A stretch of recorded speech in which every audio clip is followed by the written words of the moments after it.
Hello, anonymous Zoom voice that speaks in my ear to tell me that the recording has started.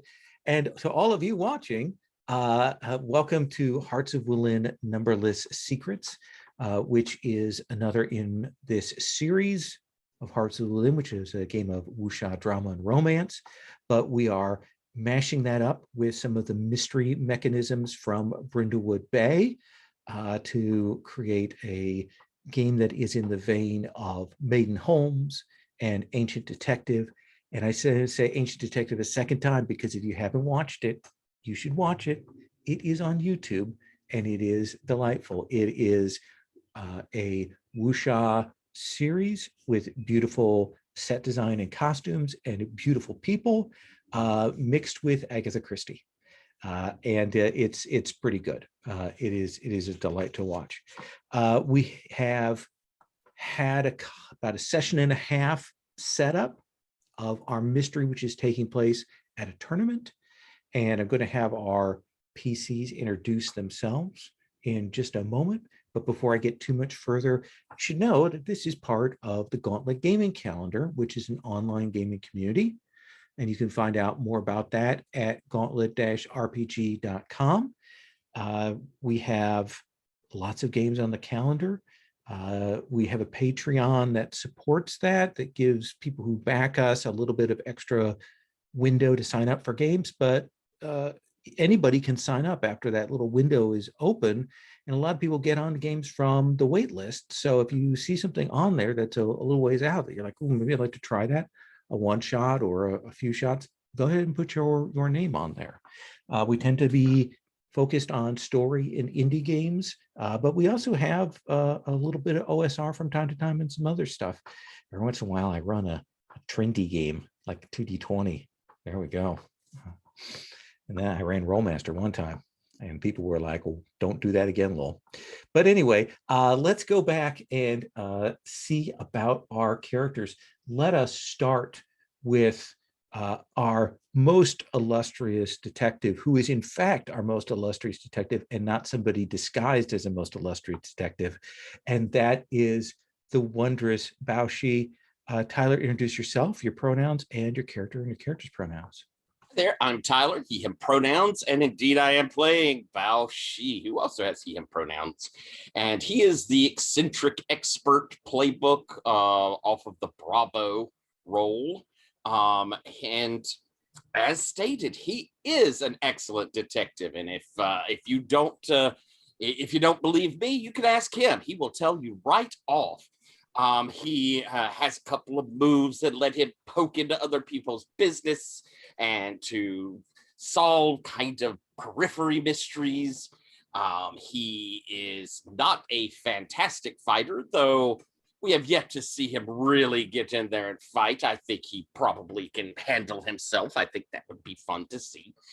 But he is a busybody, I think, is the easiest way to describe him. He likes to get in and really stick his nose into stuff, and he has a habit of kind of causing problems a little. He has his dear friend Iron Lotus, who works with him, though Iron Lotus has a mystery that Bao Shi just cannot seem to see through. And as well, his dear friend Blue Mountain Scholar, who has a secret he has seen through. And with us as well, our good friend Song Da, who he likes because, well, Song Da really appreciates Bao Shi's talents. And last time you took a new move, that Demon Catcher one that you were able to put to some use. I did, yes. And you're at 6 out of 8. So, all it's going to take is a couple of doses of inner conflict to get to another advance. Very, very true. Excellent. Let us come then to the aforementioned Song Da. Hi, I'm Patrick, he, him pronouns, and I'm playing Song Da, also he, him, who is an aware/historian from the Bureau of Legends, a proud member of the Bureau of Legends, often perhaps a bit too proud member of the Bureau of Legends, but that's for other people to say and Song Da to never hear, because he would never deign to hear such a thing. That's stupid. Why would you even say it? He travels the martial world recording the great deeds and fortunes and misfortunes and misdeeds of the various heroes, villains, anti-heroes, anti-villains, and other characters sundry of the Wulin world.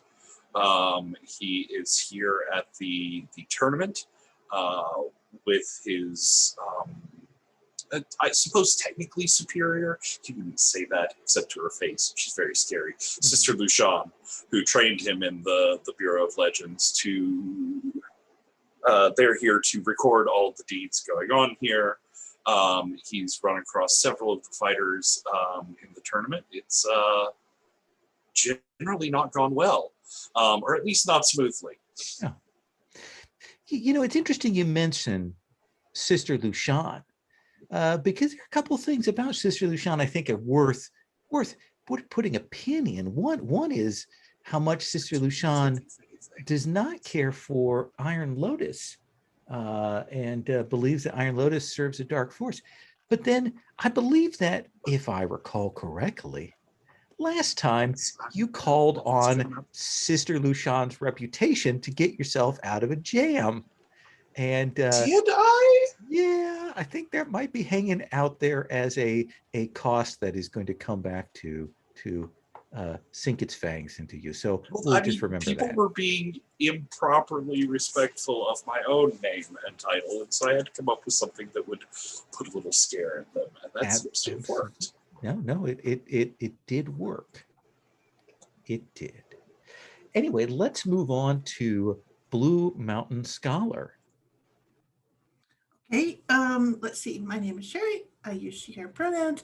I am playing alternately Blue Mountain Scholar, he, him, old, august, well-known, recognized by his seal, by his weapons, and by his elaborate and fine clothing. Or sometimes I am playing his grandniece, who is actually, in this instance, usually, how should we say, dressed as her great uncle. So La Song Janai, she, her, she has been, one might say, training with her great uncle, but she tends to not look at it. She's been looking after her great uncle and taking care of his affairs when he can't be there and assisting him in every way that she can. She got to spend this last episode out in the sunlight with her friend Bao Shi, with the story that her great uncle was off drinking and would be back at some point and everything would be as they expected it. So except that while she was there having fun with her friends, a horrible murder occurred. Yeah, so that's going to get a little complicated. We'll see how we do the old switcheroo. That is. Yeah, you were out in the open last time in a most unusual way. You had to deal with a few questions about how you knew certain things, and I think you kept falling back to, well, my uncle told me. Well, my uncle told me. Is that all I said? Remember, and this made some mention of your uncle's drunkenness, I believe, as well. I wouldn't say drunkenness. He said he likes to go out and have some drinks. Fair enough. So yes, and yes, and I did have a nice chance to talk with a few of the NPCs and get to know them, or well, especially one, Emerald Sky Saint, who is also from a mountain, essentially group, but she's been cast out. So, and she said Yang Mofang was a devil. I believed her. And I'd say that was, and then I talked a little bit with Cheng Rogang, who, and then was interrupted. Okay. So. And now I'll kind of walk through the NPCs in a second here. That brings us to Iron Lotus. Hi, so my name is Jamie. I use they, he pronouns, and so does my character, Iron Lotus, who is one of two characters in this game who are in disguise. And so I'm playing the unorthodox, in quotation mark, masculine guys. I'm of the Broken Circle faction, which are those who were who have been affected by the conspiracy in some way, because I'm truly Golden Peony and I'm looking for my brother who's gone missing and has gotten caught up in the conspiracy in some way. And so my fighting style is called 8 Petals Across the Water. My main element is that of metal, and I'm so out of bonds. I have to build bonds. It's a good time. Yes, yes. And my entanglements are romantically, Songda and I have growing feelings for each other, but he thinks I'm my brother. I recently discovered that Rising Phoenix has always had feelings for my true self, but here I am pretending to be my brother while Rising Phoenix is fighting. Totally fine, no problem. And in general, Ninth Raven suspects I'm not who I say I am and threatens to tell my friend Bao Shi, who will not understand why I've deceived him, the great venerable detective. And yeah, and in terms of moves, I'm very good at disguising myself and causing trouble for other people, causing misunderstandings. Excellent. And we have a lot of those NPCs out on the table. So to sum up where we are at, we are present at the Golden Pilgrim Heroes sponsored tournament. We've done the first round of that tournament. It came down to the next 16, and yesterday, or last session, was during the day, in which people were asking around, finding out about things, talking to various NPCs. The actual lineup of who was fighting whom wasn't going to be decided until just before the event. So that would have happened in the evening. So during the day, people didn't know who they were going to be fighting. Let me talk about some big events that occurred, and then maybe some of the PCs can talk about the people that they interacted with here. But at some point during the day, a new figure arrived on the scene by the name of Guo Botong, and he presented himself before Chief Ouyang with an ancient token giving him access to the tournament. There was an argument back and forth.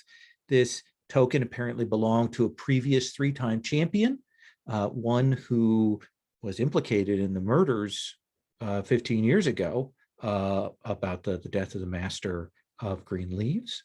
But Ouyang didn't want this guy in, but finally agreed, given, he was late, but he would have to fight 2 people at the same time to be, to essentially to fill that out. Ouyang hid the token that he was given away and seemed upset about this, and Botong went off. The other people were in various states of anger and so on. A couple of things happened that were big. One is that we kind of uncovered that Songbird Jun is in fact looking for his brother's blade, the one held by Songbird Rao. That is in fact in the possession of Cheng Rogong. And he was informed of this by Bao Shi, that in fact this person had the blade. And when he heard about that, he was quite upset. And this beautiful, handsome butterfly carrying man became all enraged and left. Bao Shi followed him and saw Songbird Jun go and talk with Yang Mofang, the last year's champion who nobody likes. And there was some discussion, and apparently there was some agreement that Yang Mofang would eliminate Cheng Rogang. And there seemed to be some sort of connection there, and that something going on between the two of them. We had a confrontation between Skycast Red and Song Da, in which Song Da took him to task and brought him to heel with words, and he was forced to apologize.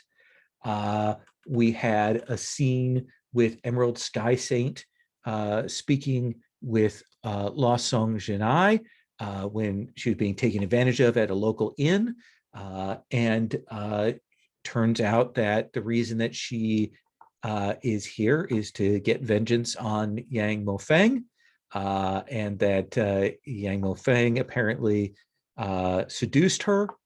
And the reason that she can't go back home is because she gave up secrets to her clan style to him. And she is like exiled, and she's hoping to regain some measure of justice or sense of self here this year. We also saw or heard, and this is going back to Skycast Red, who I mentioned earlier. We found out that Skycast Red is different this year after last year's event. Something happened during the tournament last year, and given Yang Mofeng's victory there, we can assume that there's some connection there. Other people like Guardian Fu also, since she was humiliated last year, have it out against him. And of course, you also heard that Yang Mofeng had popped up out of nowhere last year to win and had overthrown clearly Chief Ouyang's plans. So lots of people did not care for Yang Mofeng. We also established that a couple of other people are in different roles. We don't know exactly, but Undaunted Zedong is here, the Drunken Master. We know that they are here. Rising Phoenix is here and is looking for her friend, who is apparently indisposed, and she's a little upset about that. She'd like to impress her friend, like to impress Golden Peony. Ninth Raven is here. Stomping Rat, who's very subtle in his investigations last time. Very, very subtle. He's very good at that. So that was him. And First Orchid is present, and it's pretty clear that she's a thief. The most interesting thing, though, that was uncovered is that this blade that Cheng Rogang carries is, in fact, Songbird Rao's blade, and she admitted to killing him. And admitted that, said something that there's something strange with these blades, that the blade that she bears is kind of a composite blade. I mentioned before that it was a trick blade.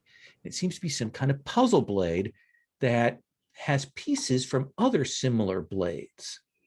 And there's some weird thing going on there. Like, what is this? Is it a key to something? Is there a puzzle? What was it, a special thing? Like, we don't know. But people were very interested in finding out about that last time. All of this came up to the tournament, where the first round, it was, of course, our newly arrived Guo Botong fighting a couple of warriors, and Guo Botong, with his great huge blade, defeated both of them pretty handily. And then, strangely enough, Yang Mofeng was supposed to fight Cheng Rogang, but when he was called to come to participate in the tournament, people found him dead with his throat cut. And that is, in fact, where we left off last time. Tyler, what have I left out? What details do you think are important here that I may have overlooked, or that you think are interesting? You mentioned that First Orchid was there and seems to be in cahoots to help find these different sword pieces. And yes, it's possible that June has one of these swords as well, I think. Absolutely. Yeah, it's very clear that June may have one of these swords. And I've forgotten to establish that First Orchid was here as kind of a partner to Cheng Rogang. So there's a strong connection there. Patrick, anything else that I left off? I just wanted to highlight again, I used my new move when I met Skycast Red as yet another person who was being bitchy about the Bureau of Legends, and I may have wildly publicly shamed him, which I'm sure won't have any more consequences than using Sister Lushan's name to wildly publicly shame him. You also forgot to emphasize just how handsomely mysterious Guo Botong is. Oh yeah, he's super handsome. His mask when he wears this mask, and when it's pulled away, this smoke rolls out. He has this chi imbalance clearly, and the mask is actually sealing that in. Yeah, It's a horrible affliction called being smoking hot. Yeah, he's smoking hot. I also last session got to meet Lost Song Janai for the first time, this grandniece of Blue Mountain Scholar who I'd heard so much about, and it's a shame that I haven't been able to run across him here at the tournament, but I did have an interesting evening hanging out with Lost Song Janai. Excellent. And then Sherry, is there anything else that I left off from my discussion description of things?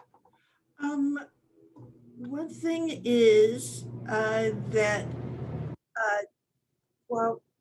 Gao Botong's mask has some of the same symbols that that Lost Song Tonight like paints onto her forehead that she's allowed to because she found the lost song. And some of those same symbols are on his mask as well. So, which was something that she noticed in passing. She didn't mark him as anything particularly spectacular, except that he had those. That's what she acknowledged about him. So, let's see here. Oh, and of course, as always, King of Pearls is desperate to bet wisely, and apparently always behind the curve. So he's still trying to make some cash on the side. So he has a certain level of desperation going on. He was. It might be useful to him to have Mo Fang, not in the contention there. A lot of people had betted on him. So. Yes, he was very interested to find out about this new stranger, almost to the point of panic and being freaked out that there was a wild card in the works here. So he was definitely upset about that. Let me see if there's anything else. So we're going to take up. Yes, Sherry. One other thing. Ninth Raven is convinced that Iron Lotus is not the Iron Lotus that is his good friend. And he gave enough clues to La Song Janai that she had to remark that yes, she thinks that he is correct. Yeah, he is very excited that someone believes him. So we take up at that murder scene with of course Chief Ouyang would immediately kind of close down the scene and would say, I'll call for the magistrates, everyone remain where you are, and is clearly determined to clear everybody out of here until the magistrates come, Magistrate Delan, to probably to take control of the situation. So Iron Lotus, you are going to be on scene. You're a master of disguise, so you've popped up out of the crowd here. Or you can be in disguise if you want. Let me start with your partner though, Bao Shi. Bao Shi, it looks like Master Ouyang, Chief Ouyang, is going to try and move people along and get people away from the scene. Do you want to try and change that up? Do you want to try and examine something? How do you want to try and do that here? I will have pulled one of my scroll cases from my sleeve and be tapping it against my palm as I walk up to the chief and my good sir, I know that you intend to bring in the magistrate, and of course, that is the right thing to do, but might I suggest that you allow me to take a look? Perhaps I can, solve this little problem before there is too much hoopla. We would, of course, like I'm sure, to avoid too much that could perhaps jeopardize this fine tournament. You may have heard of me. I am a Baoshi. And you think it's only your reputation, your knowledge of position that even like gives you a little bit of the standing to push him, because he clearly wants to take control of the situation here. And that's, yes, Chivo Yang is now named He's So Pretty When He's Angry on the sheet. So we have to correct that. I think this is hearts and minds to convince him. He's definitely playing hardball here. All right. Let's see. This will probably. Oh, darn. It's probably going to be presence, and I'm really bad at that, but let's give it a shot. Okay. That's a 6. That is a 6. And he, go ahead and mark that as he turns on you and he goes, "You are not a magistrate, and this is an officially sponsored tournament. Your amateur presence is not wanted here. Be gone." And Excuse me, Lowell, I have half sword will travel. Can I use this as a moment when Lost Songs and I can disappear, change into her great uncle, and appear at Baoshi's side? if you wish to use your once per session use of that. Yes, I will do that because I do not wish to have Baoshi turned aside. Now, Not at this critical moment. Now you have already a bond with Baoshi, so you could just spend that right now to take it to a 7 to 9, or you could roll hearts and minds to try and generate an additional one, but put a little bit of risk on it. Yeah, I know how my dice are, so he's just getting the +1. Okay. But I am there as the August, and I simply will show up behind young Baoshi, and of course I'm well known, and I'll cross my arms and say, I do work with Baoshi from time to time. I can commend his methods. I think that I'm going to take the 7 to 9 choice, which I don't often do, but I'm going to do that. He is going to overreact and talk about all of these amateurs and non-professionals and things like that. And both you, Janai, and Baoshi may write in a bond with him. Oh, awesome.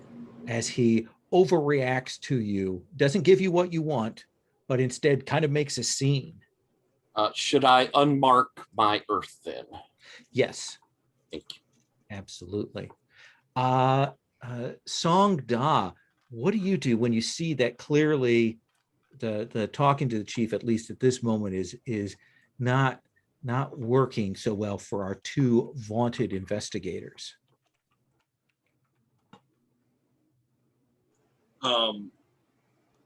Well, I mean, they've made the fatal error of asking for permission to be there, when really they should take an opportunity, like, say, when he's very distracted arguing with some people, to just move past him and start doing what they need to do anyways.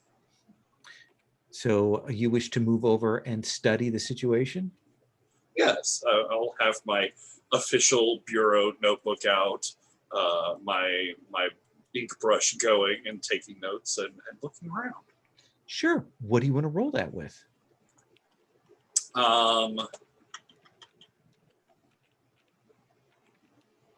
I think this is water. I think this is both awareness and the flexibility to take appropriate advantage of the situation.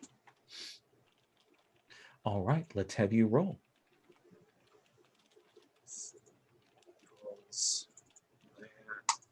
Roll. It's an 8. That is an 8. You may choose one option from the list below, or you can gain a clue with a cost.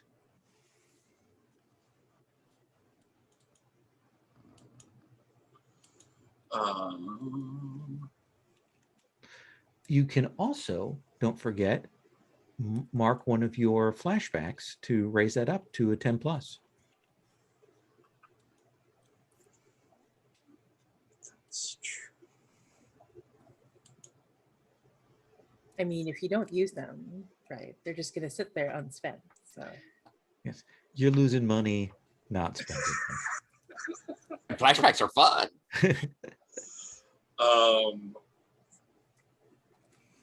Okay, I think it's the obvious cost here. I'm going to tell you what the cost is going to be if you decide to go for the clue with cost is Lushan's arrival and her grabbing your ear.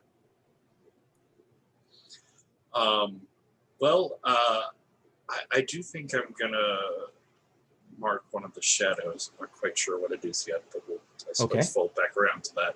I do think it's going to be the mentor one, though. Okay. But things may continue more like you had said than you thought. We have so few. I want to get a conspiracy thread with a cost. Okay. Then I think that as you're looking around, you will kind of realize that this murder clearly took place, an hour ago, you'd guess. That's not necessarily a clue, but it kind of gives you a time frame with the dry blood. But you can tell that somebody's been in here afterwards. And it looks like there was a scroll case that was amongst Mofang's possessions. In fact, it looks like maybe a scroll case from a prize from a tournament, maybe from last year's tournament. The scroll case is open and someone has taken that sacred scroll. Clearly not the killer, but someone taking advantage of this murder. And it feels ominous to you. Like you look at that and it worries you. And that's the point at which you feel the twist of your earlobe. And Sister Lushan pulls you back away and hauls you to the side and says, "We are observers. We are not detectives. And you and I need to have a conversation." I am observing. I'm doing my job observing. And she starts to pull you out of the essentially the chamber. And again, remember, we're in these sort of big silken tent chambers here. We'll come back to that. And yes, that's a conspiracy thread. The theft of a sacred scroll. What is that scroll? Interesting. Iron Lotus, what are you doing? You might still be in disguise here, or you might have revealed yourself, but you are present in the scene as the chief is pushing Blue Mountain Scholar and Bao Shi out, and then Song Da, some woman grabs Song Da and drags him away. Yeah, and I think I want to say, like, Iron Lotus is thinking the exact same thing Song Da was thinking. Well, instead of asking, they could have just blah blah. Like, it's exactly word for word. Yes, the two speech bubbles come over and in one. And so Iron Lotus, I'm currently disguised as an assistant for the chief. And I'm making these like motions of like, yes, I'm going to take care of everything and push away people. Yes. Keep them. But what I'm really trying to do is study the situation and pick up a clue. What do you want to study with? Yeah, I think what I'm trying to look for is, because we can see what the cause of death is supposedly, but I want to see if there's anything else, any other clue on the body, or if there's something suspicious. So I think this feels like, I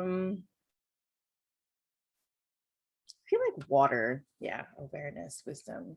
Yeah, okay. So I'm gonna roll with water.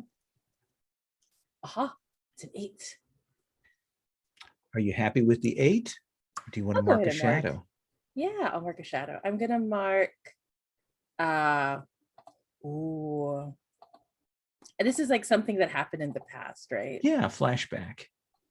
Yeah, I think there's a very brief flashback. I'm taking failure, and it cuts back to a moment where I found I found my mother in this exact same position. Oh with my gosh. Right. And so there's this sense of like my brother and I failed to protect her. And I think it's connected to Jamie thinks it's connected to conspiracy, but like, Golden Peony knows Right. what's going on, right? So there's a brief moment of the flashback, and like I have to shake it off and like focus on the moment.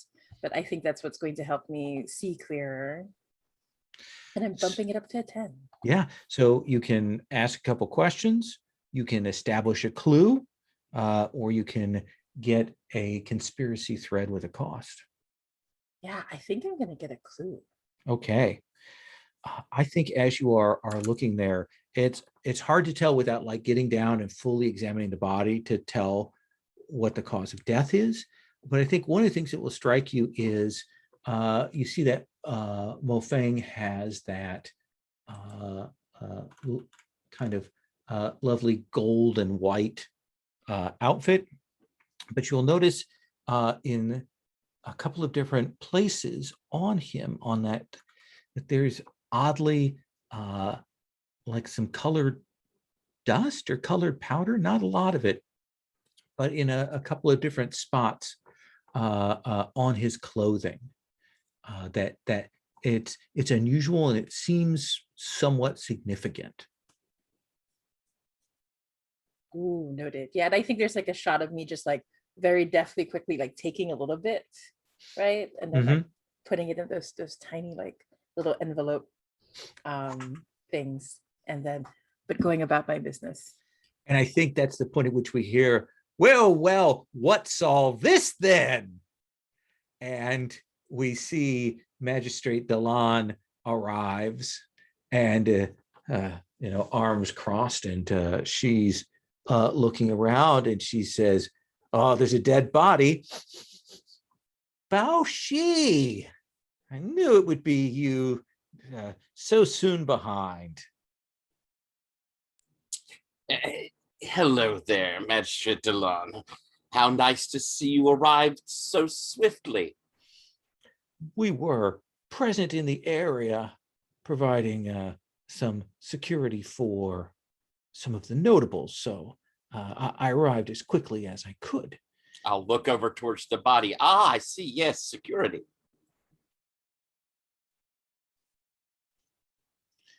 Well, Guard Captain Lin, why don't you clear the room? We'll get this locked down. Of course, I expect you'd want to have a peek then, Bao Shi, Blue Mountain Scholar. If that's not terribly much of a problem. Certainly. Why don't you go in the next room and wait while I conduct my preliminary investigations, and then once I'm done, I'll deign to allow you to come in and look before I move on to the next and have the body moved. That's very generous of you. And Chief Oyana looks irritated, but he starts to kind of talk back, and Delon takes the moment to, Chief, once we have a murder on site, this no longer becomes a tournament, this becomes a crime scene, and at that point, I am in charge. So if you could withdraw your people and inform the guests that the tournament has been canceled for the day. And you see, like, that gets a reaction out of him. His cheeks go red. And he's like, I'll speak to your superior. And he marches off. And he then turns to the two of you.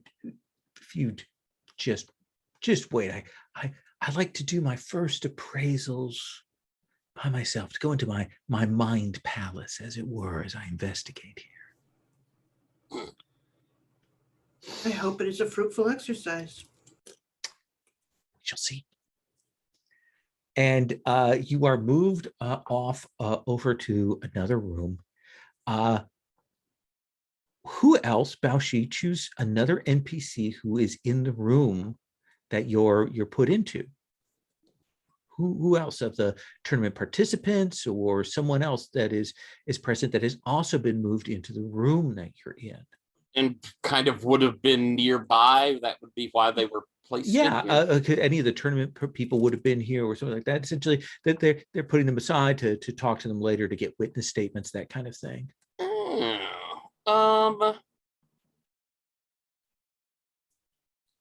Let's go with oh, I love her so, but that's probably not a good idea. Let's go with shucks. Guardian Fu. Guardian Fu. She is there. She has her arms crossed. She's trying to keep a look of satisfaction off of her face. Where other people might be angry that they didn't get to do the whatever revenge they sought themselves, she seems more practical, and she's like, yep, good, he's dead. And she's not hiding it if she's even trying to.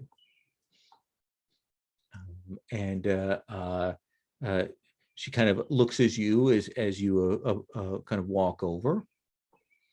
She's kind of putting two and two together about who you are.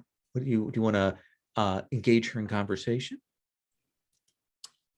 Yes, and I will, as we've come in here, I will be looking at Blue Mountain Scholar, and the chief seemed quite truly unpleasant about our assistance.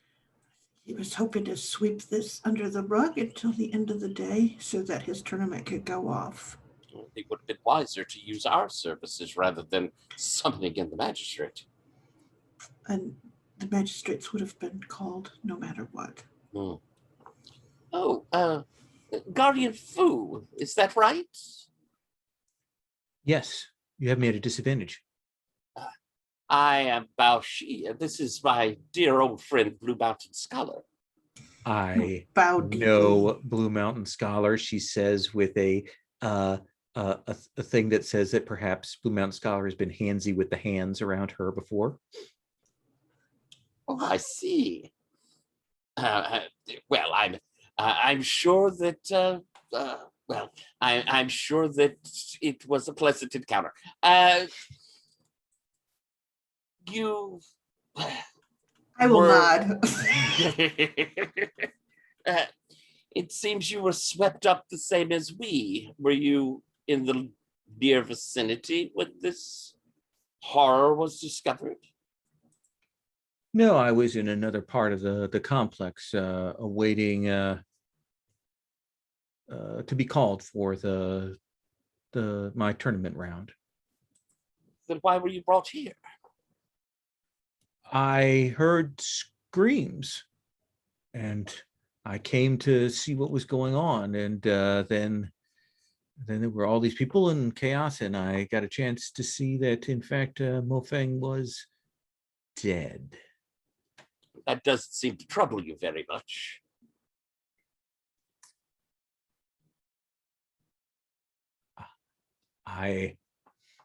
I regret not having a chance to cross weapons with him again this year, but I do not regret his passing. I don't think you're alone in that. He was not a popular person. That is an understatement. But had you seen him today? I had. Okay, now we're going to move to study territory here. You wheedling out some information out of her. All righty. Let's see. Indeed, this is me sort of wheedling, I suppose. Let's go with wood. This seems like curiosity. Golly, Mom. This dice roller has despised me lately. That's a 5. You want to mark a shadow? I do want to mark a shadow. I'm going to mark betrayal. I'll come up with something for that here. Okay. So that takes me to a 7 to 9. Do you want a clue with cost? Essentially, that the cost here would be that she'll give you something, but then she's going to cut off, like she's going to shut down.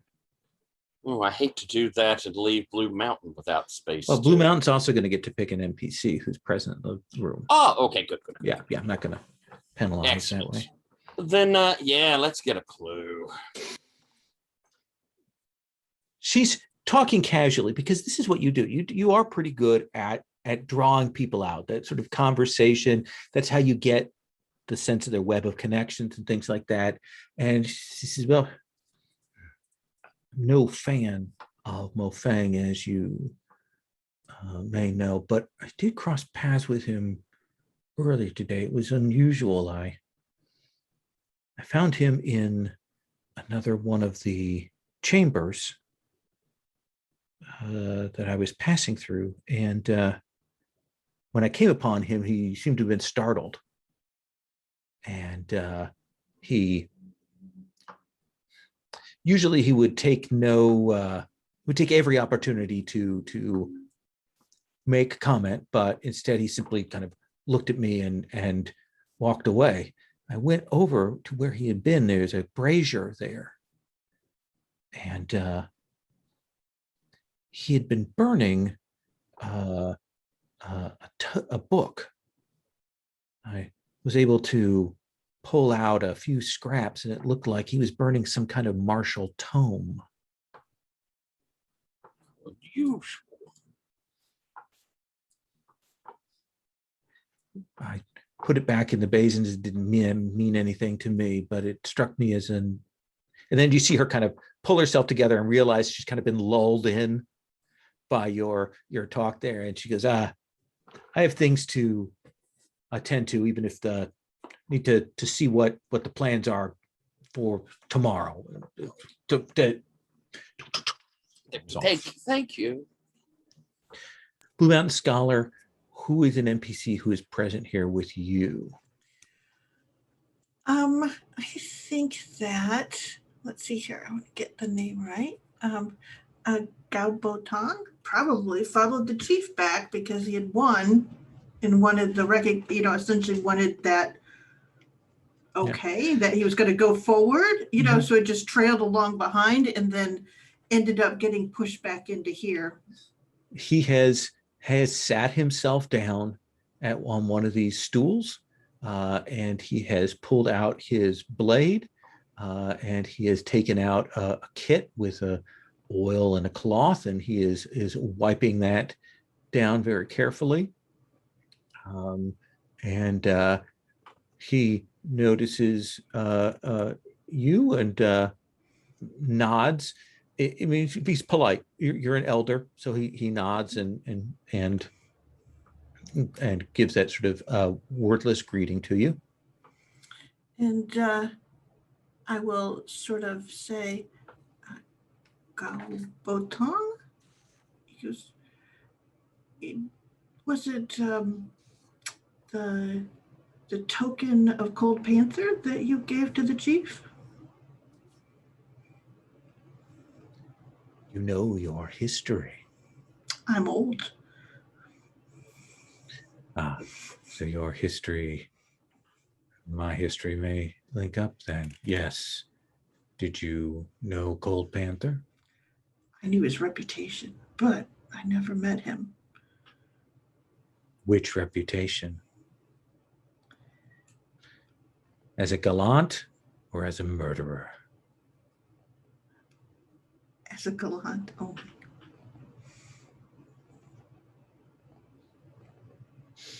I know of the Blue Mountain. You are well regarded and well respected. Let's see here. Can I piece together what sect he would be from if he were Cold Panther? Like what group? That'd be a study. Lol. Okay, all right. We'll start with the study. Let's see here. I will use, there's so many sheets. You need a few more tabs. Yeah, I know. I just need probably a metal, which is a control calculation reflection. I will do that. And yes, we need more tabs. So Okay. I'm rolling 2d6. I'm going to add 1. Hopefully something decent will happen with the dice. Oh my gosh, I got a mediocre result. The best ever for me. Oh, not an out and out failure. So that's an 8 total. You just want basic information and not a clue from this. So I'll give you that. I think you would know that the Sons of Wreaths is the name of that order, and you can ask a question then. That's basic info I've given you. So and that's good. I think the thing that I will ask is who were the magistrates or detectives who how should we say named Cold Panther as the murderer? well, one of them you've Was already Fang, met. Oh, Fang? No. Who? No, one of them you've already met. Your host for the party. Son. Oh. Yes. He would have been one of them, Sun Guan Yu, as would be Chief Ouyang. Oh.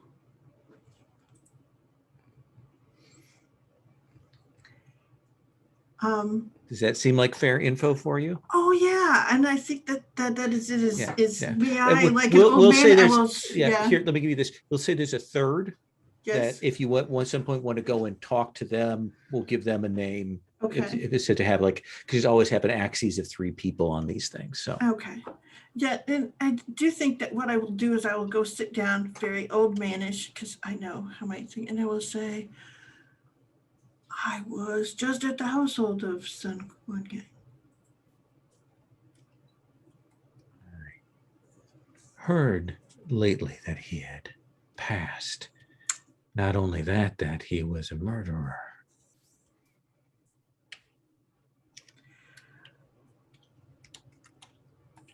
He destroyed much of what he had built. And his family has little to show. If he did not destroy it, others would have eventually.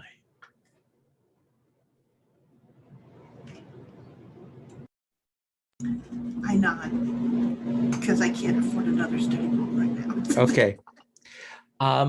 Let's do this. Let's take 10. When we come back, we will get Songda's flashback and a scene from Songda, and then we'll come back to Iron Lotus, and then we'll see about maybe bringing the group together to converse and figuring out directions. Sound good? Okay, so let's take 10.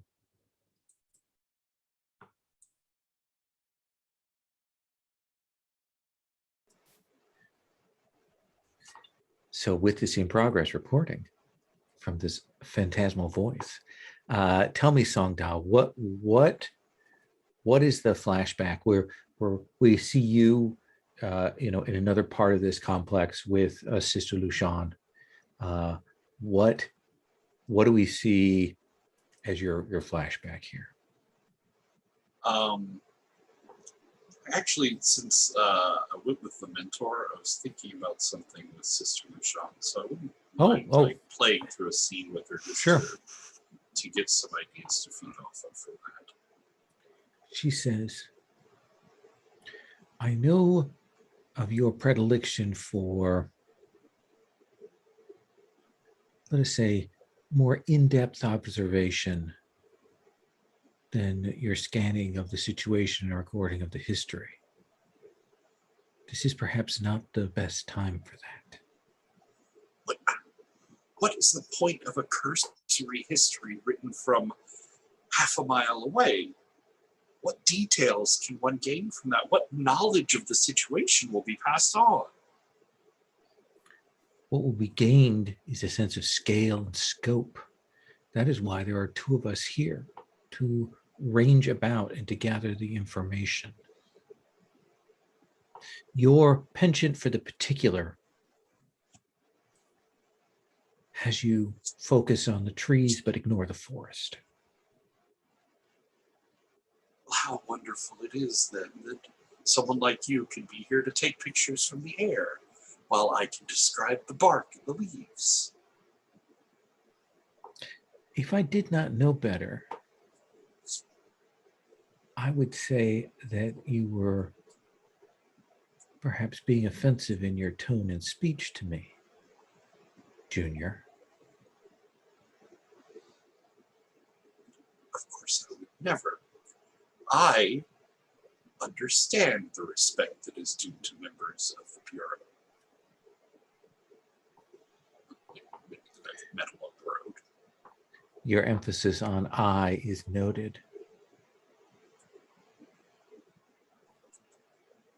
There is no need for us to tangle as we have before. So Certainly, since we are now both full members of the Bureau and empowered to study our histories as we deem fit.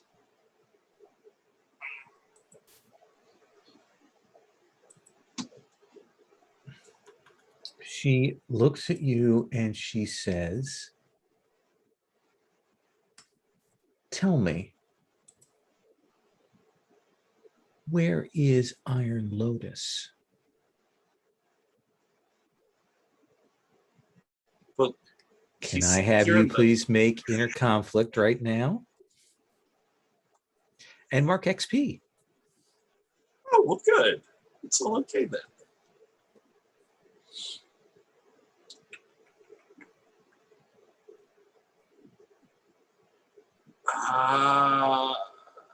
I think this has to be Earth. This is caution. This is, working his way into a heated argument with Sister Lucian, but this is not something that I can let just slip off my tongue. Absolutely.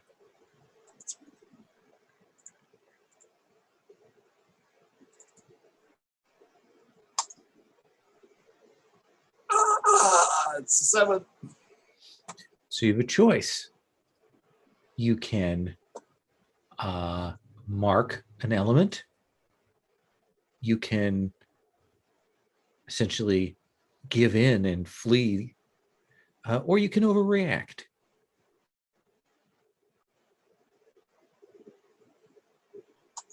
Essentially give her ammo for future dealings. I think his back is still too up from, the confrontation with, what's his name? Skycast Red and all of the insults that I've borne for the Bureau. I'm not going to run. Mark an element and hold yourself steady. Yeah, I think so. Okay. What is this interaction? What is the flashback you get from this conversation?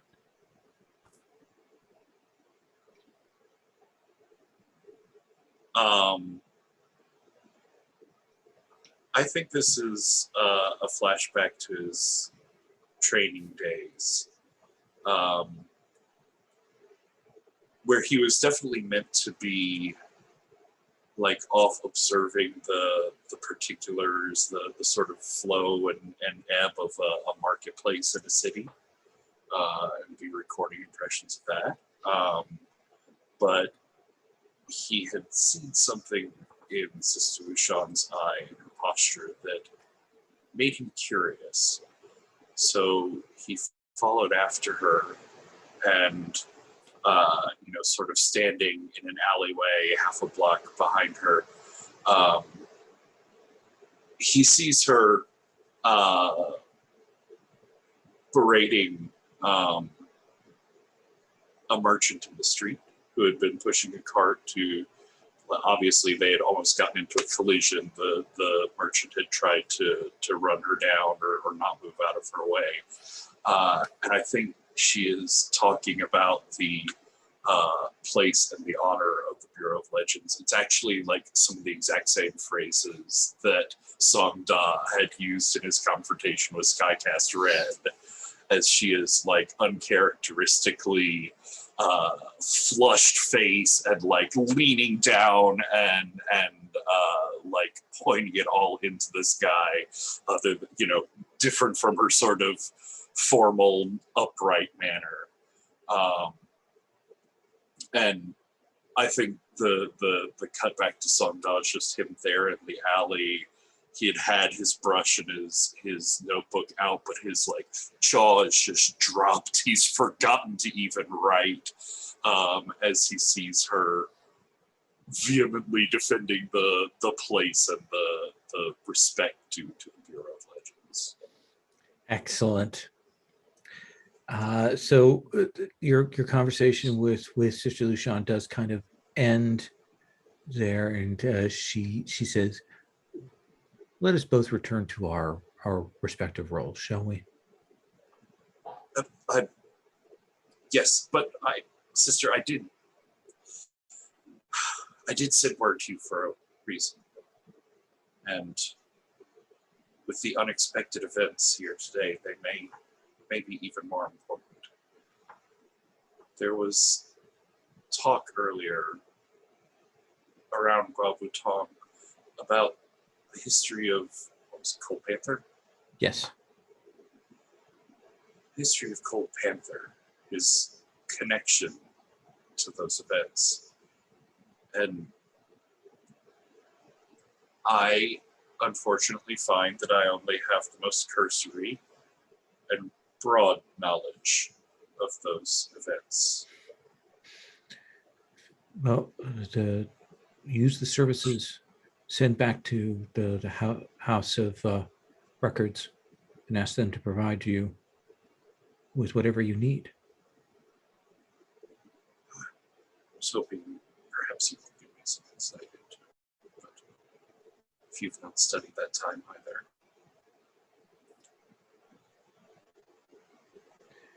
I was not present in this district at that time.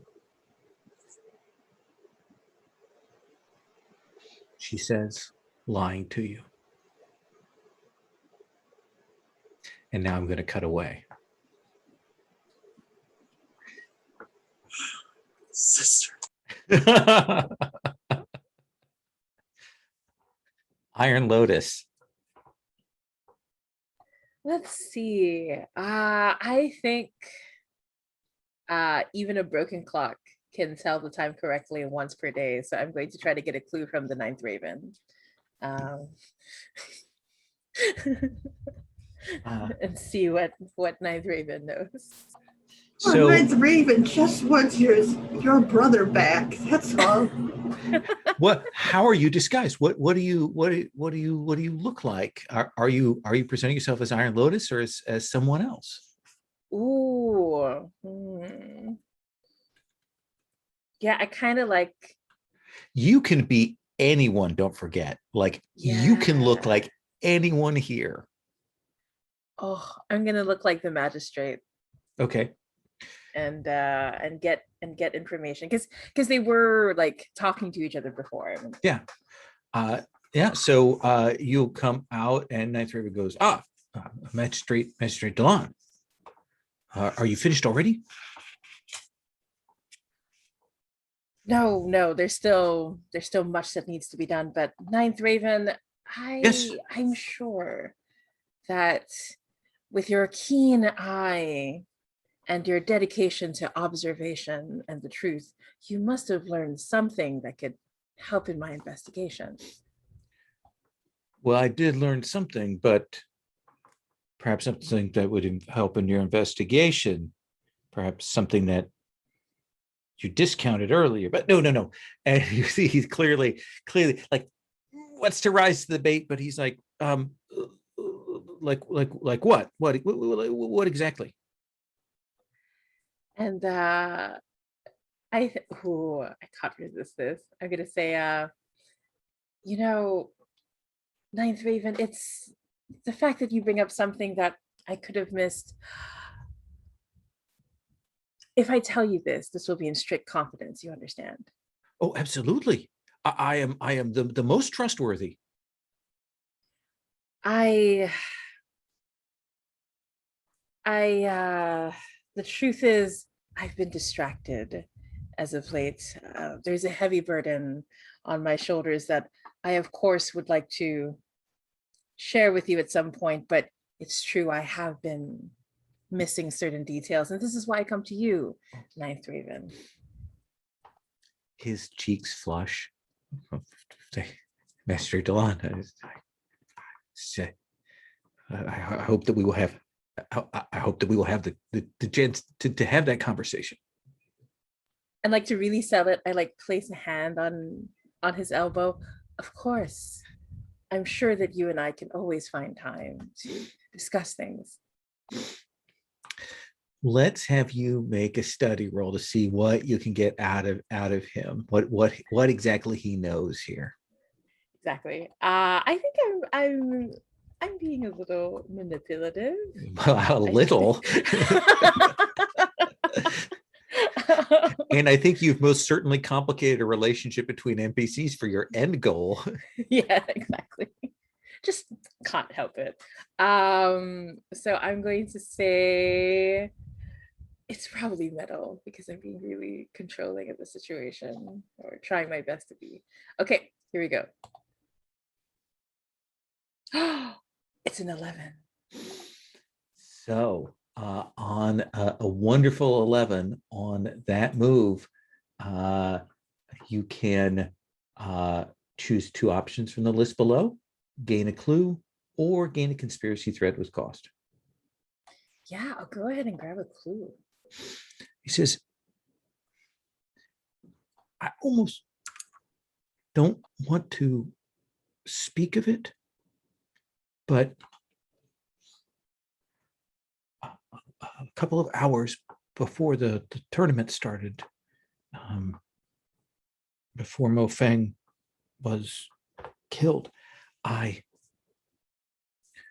was moving past the tournament hall, the chambers that we each have for rest and relaxation, and I heard an argument between two people, a man and a woman, and I don't know what the exact nature of it was, but I certainly heard Mo Feng's name in the argument between these two people. And then they must have very quickly made up, because the sound of the argument changed to other sounds, perhaps of passion. Gosh, do I want to lean into this or not? And I can't help it. I physically rename Ninth Raven. Sounds of passion. What could that mean? Like, and I'm really playing dumb here. Just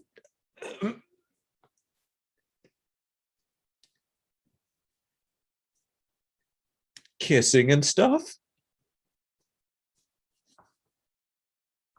Oh my, that truly is something scandalous. Later, when we're alone, you'll have to help me understand this further. His face is beet red at this point. Yes.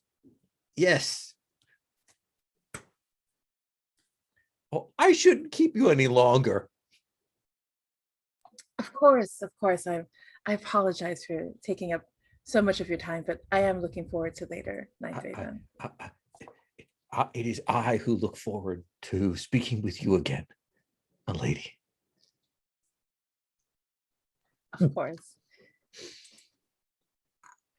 And so that is a clue. Oh, I'm so mean. But anyway, yes. Let's do a moment here. Let's kind of maybe hard frame to the four of you together to have a chance to talk and maybe have a chance to figure out where you want to go. You will have a chance to look at the body more fully here in a second. So that is going to be on the table. But let us assume that Songda, you come into the room where Blue Mountain Scholar and Bao Shi are. Iron Lotus, you change into another guise with amazing rapidity, and the four of you have a chance to have a private conversation that will not be overheard. And so, Bao Shi, we swing back to you. What are you saying when the four of you are gathered together again? I think I'm kind of agitated at the door, like just itching to get to where I could go and investigate the scene. And I'm looking back at Blue Mountain, and I suppose if Song is there, it's just ridiculous. The longer she keeps us away, the less likely I am to have all the material I need to solve this case. For us to solve this case. Yeah, she's acting strange. I'll kind of dumb. Sogda, are you all right? I was extemporizing. Oh, yes, I was just, you were talking about Lost Song Shinai? My dear boy,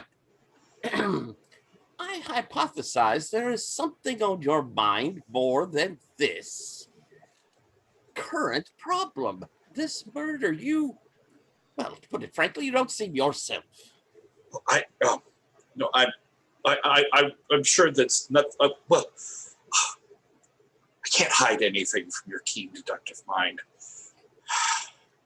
I find myself burdened by problems of a more personal nature. Oh, do you need an apothecary? They do make creams for that sort of thing. No, what? No, that's not what I meant.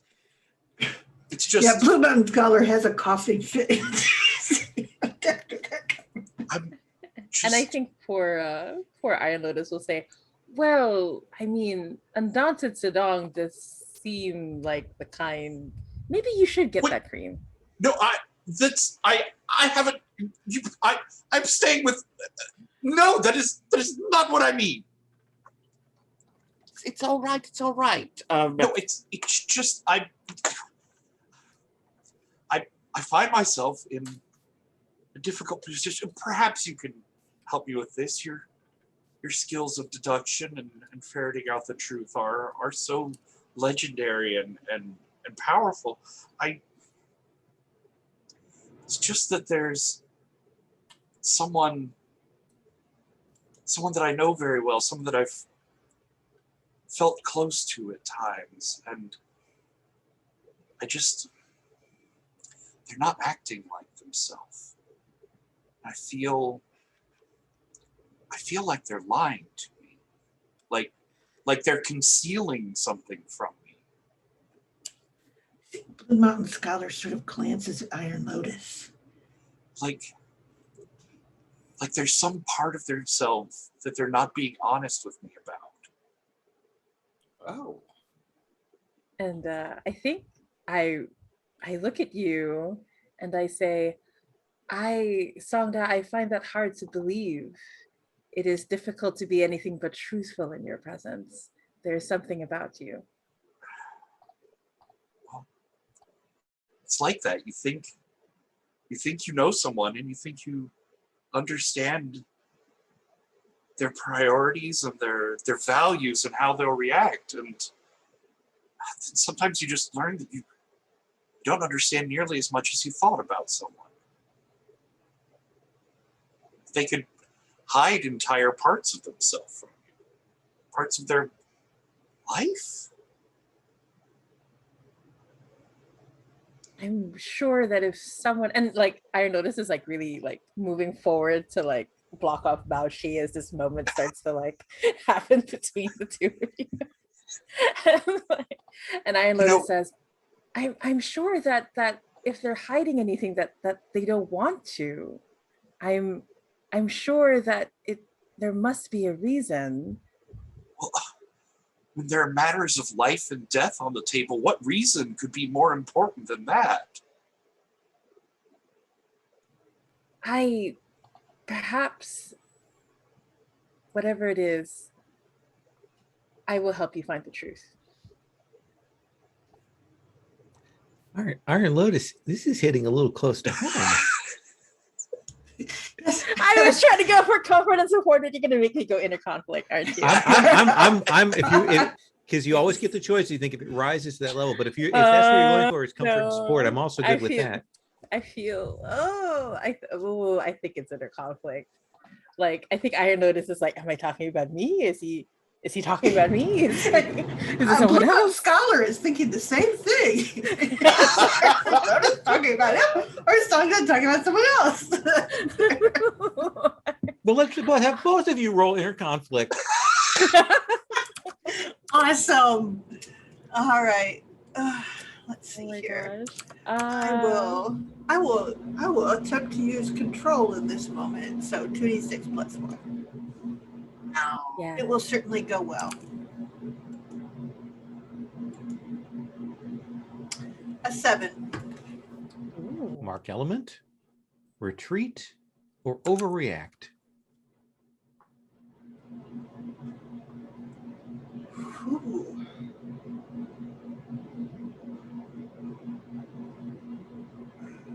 Let's have Iron Lotus I'm roll. going to retreat. I will actually kind of leave the room like Okay. after this because it's all these young people talking nonsense. Iron Lotus. Okay, I'm gonna roll with water. I feel like I'm trying to be adaptive in this moment to not give myself away. So rolling 13. You keep yourself absolutely together. You still get to mark XP though. Steely. Yeah. Ooh.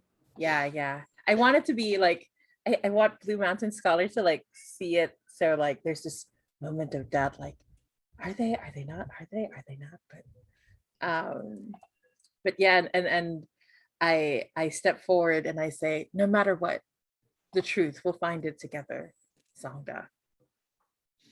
Do you want to do that comfort and support? Yeah. I think with that 13 plus, I'm actually going to give you +1 forward on that. Okay. All right. Yeah. Okay. Given how rare they are, we should always reward high rolls. Correct. You should, I'd make an 11. argument for even mediocre rolls. What'd you get? 11. Oh, okay. Then if you wish, you may both, each take a bond with the other. Mm-hmm. Yeah. Yay. Oh my gosh. I was so worried I used up all the good rolls. Well, you just did.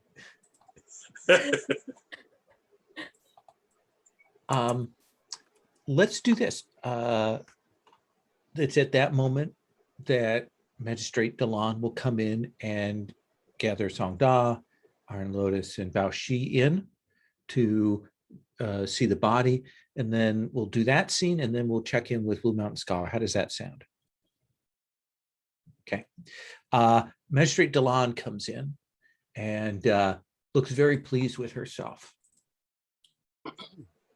And you can see that she's clearly found something that she has in a box, but she's doing that thing that she's not going to quite reveal it. She's going to let you three take a look at the body and then kind of show off here in a moment. And she'll bring you in. You see that guard captain Lin is there. He's kind of cleared the area. They've tossed the room looking for things, kind of made a mess of it. and they have the body there, and you can see that there is a physiker that's there who is looking at him. We'll kind of stand up and we'll confirm a strike from behind, blade across the throat, clearly taken by surprise. I'd say dead about an hour or so. It's hard to tell. That's just based on the tackiness of the blood. That is what I can tell you on preliminary examination, magistrate. She goes, good. Are you able to determine from which side the blade was struck? I cannot tell. A good swordsman can swap their hands and can fake that. I can't say. It looks like a short blade rather than a long blade. Would make sense from a strike from behind. Now, okay, just to clarify it here, is he saying like someone came up behind and took a swing, or was this a step up and slip? Step up and slip from behind. Okay. All right. So let's start with you, Baoshi. Do you want to do a study roll here? Do you want to? I mean, this is the usual practice. Yeah, I think that's what I will start with, and I think I'm going to have my flashback as I start into this. Okay. And you can see, because I'd been agitated to get here, and as I look and see this room has been tossed, knowing that's going to make the job more difficult. Oh yeah. I begin kind of picking around, and you could see me using a scroll case to move things as I'm kind of trying to pick and remember what I saw from before they did this, where things were.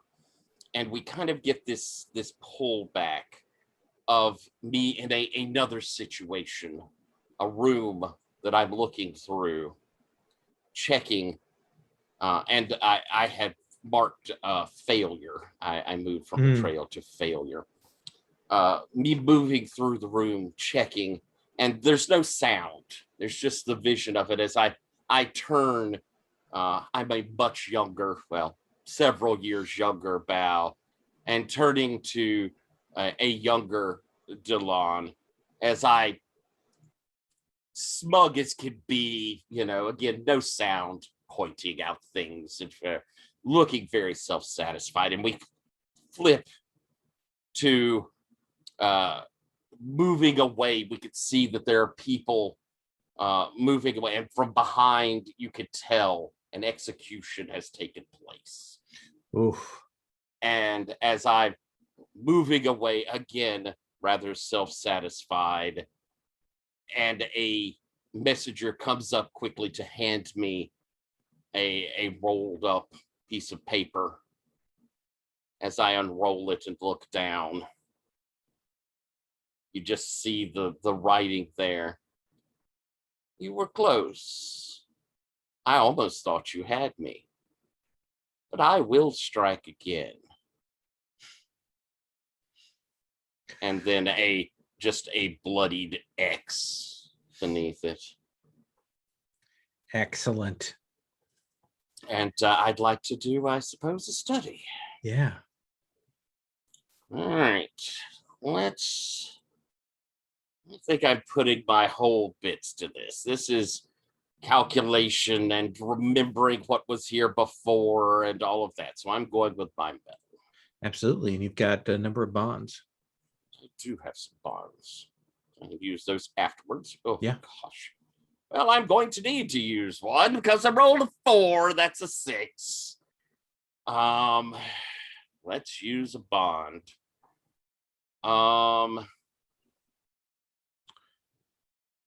I'll use one of my, let's see, Song I know is there observing this. Yeah. And I think that, like, I'm a little flummoxed. I'm looking around. I can't quite place things. And I look back, I see Song there.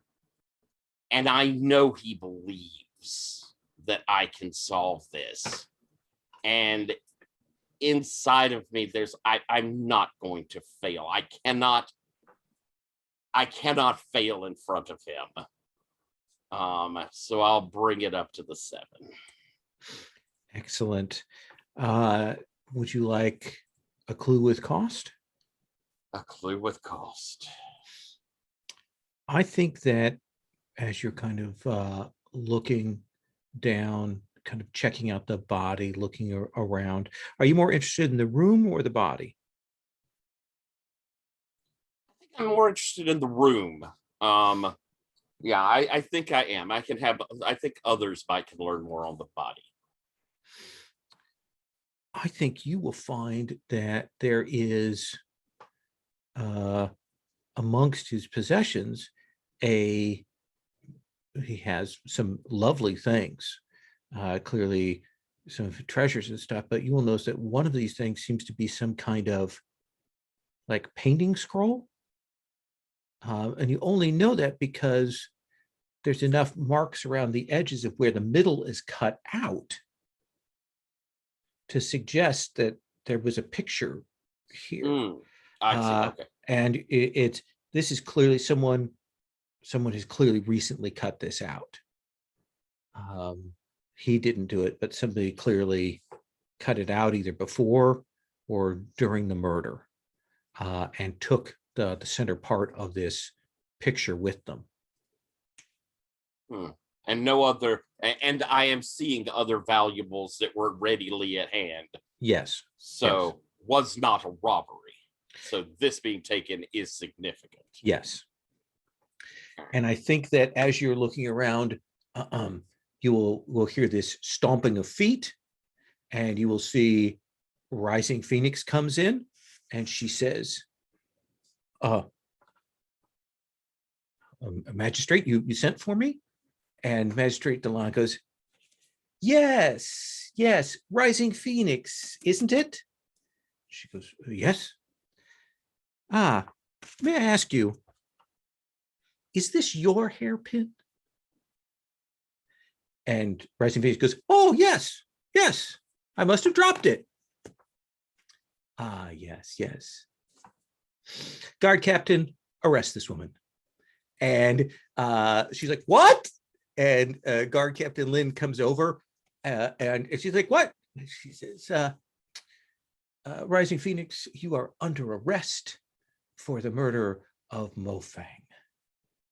Take her away. That's the cost. And I will give Delon a look of, oh, you silly person. This is much too quickly. You have not solved it. Song Da, you have a chance here. Do you want to look around the room? Want to check the body? You also want to make a study, or do you want to follow up on something else? What do you want to do? I think Da would go to talk with the physician and sort of look over the body and see if there's anything out of place he can find, or anything that the physician is not wanting to state as an, I definitely found this, but maybe we have theories or something like that. Let's have you make a study roll.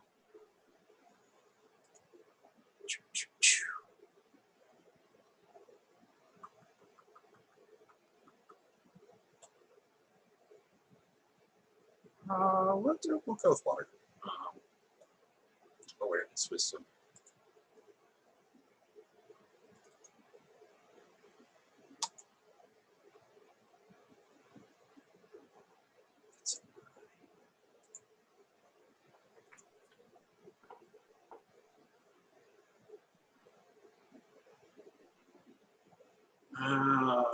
Well, I just picked up some bonds, and I think I'll go a little reciprocal there. That you know, Baoshi and I had such a good experience, working relationship last time, that I wouldn't want to look foolish in front of him.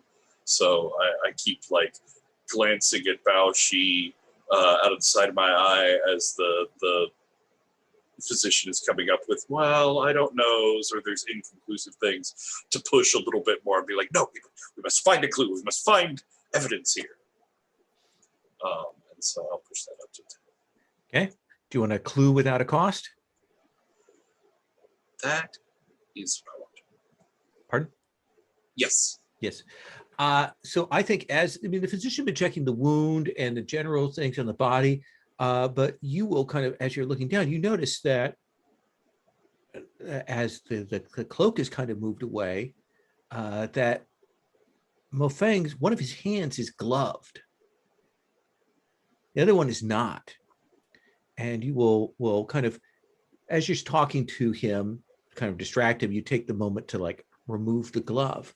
And you will see that when you do that, his hand, there are black veins running along his fingers and hands, and some like how do I put this, discoloration in spaces there that you will recognize not as poison, but as chi imbalance. Not unlike Botang, he's clearly been doing something, some technique or something that has disrupted his chi. And it hasn't spread past this one hand. Like I pull up his sleeve to look at that arm as well. Maybe up to the wrist, but that's as far as it has gotten, which says that it's, I mean, maybe he's been able to hold it back, or maybe it's only been a few months, or maybe it's more recent and he really had no control over it. Huh. But unusually, whereas Botang's imbalance seems to be fire or maybe earth, this definitely feels like a metal imbalance.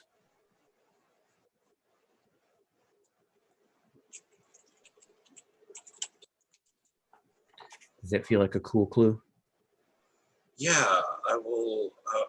I'll call Bao Shi over to take a look at it and point out the links, although not identical, between this and Botang's strange ailment. Perhaps seeking some new advantage. It might even explain the book that he was burning before this. I considered, yes, something that he mastered just enough for one use and then was determined to never do again.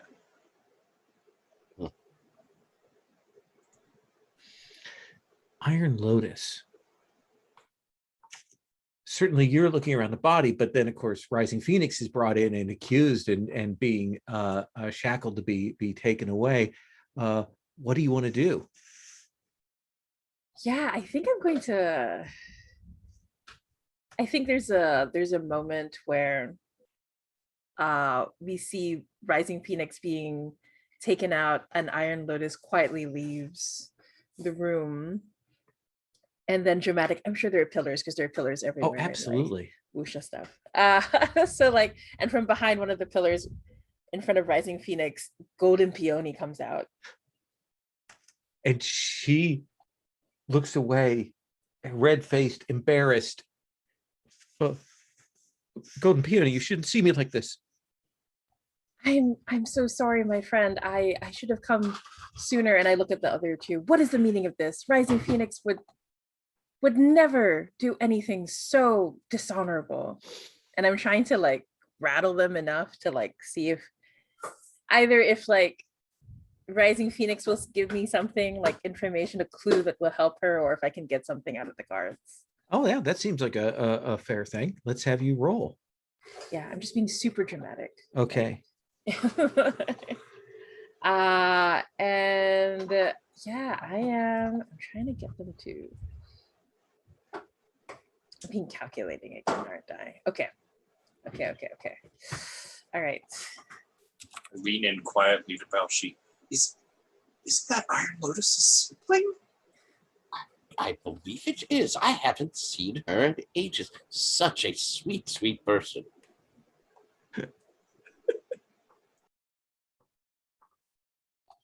But yeah, I got a 9. You got a 9. Are you happy with the 9? I think,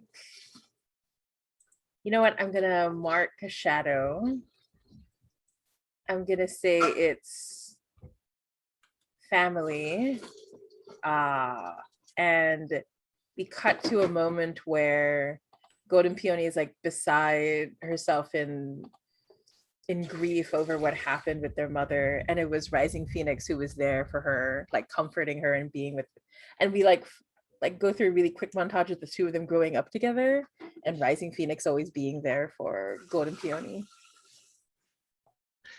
And you want a clue? Right.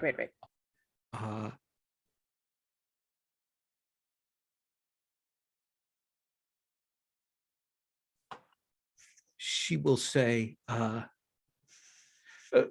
don't know. What happened? I returned back to my rooms here, and it was a strange thing. I went to look for my hairpin, and it was gone. And I figured it was dropped it, but I didn't have it on before, so maybe I was carrying it, but maybe someone had taken it. I don't know. I mean, but then there was a wig. A wig left behind in your quarters. Outside, I found this wig. I'm sure there's nothing to do with it, but I don't know. Maybe someone needed the hairpin for the wig. Maybe that's it. Oh, Rising Phoenix, you're so pure-hearted. Like, and in my mind, unlike me. So I say, of course, perhaps this was all a misunderstanding. And I look at the guards like with a steely gaze, like, how dare you to do this to Rising Phoenix? Ma'am, we have to take her away. And before they go, I hold the hands of Rising Phoenix. Don't worry, Master Bao Shi is on the case. I'm sure that he'll clear your name in a short time. Please. I'm just sorry. I really hope that you'll be able to see me in the tournament. Of course, I wouldn't miss it for anything. I'll see you win, no doubt. Thank you. And she goes to say something else, but then the guards kind of move her away before she can finish her thought. And I will have kind of, as this is going, moved over to Lynn enough to say, my friend, treat her gently. I am not entirely sure this case is fully solved. Yes, Master Bashi. Blue Mountain Scholar, you are separated from them at this point. But what do you want to do? Who do you want to talk to? What do you want to check out?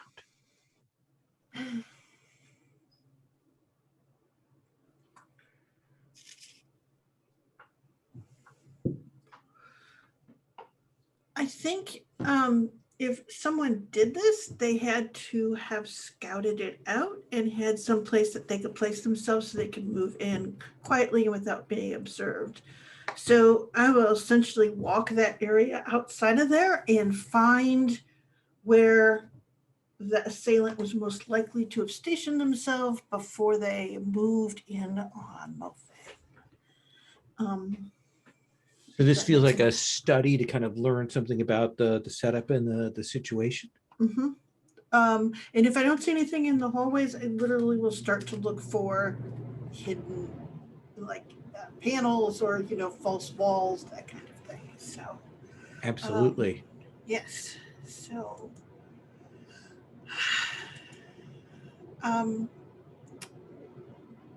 guess I'm going to actually roll Earth just because this is about the structure of the place.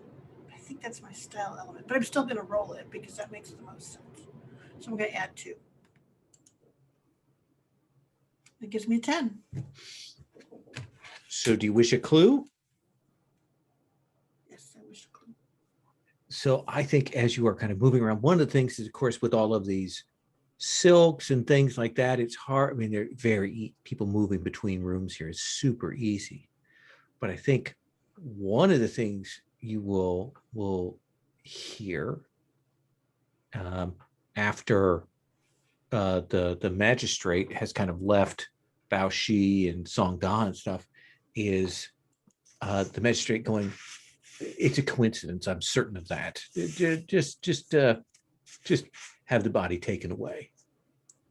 And you kind of maneuver and you can see that there is someone dressed in the servant's robes laying on the floor of a room, and they are kind of just putting the cloth over them.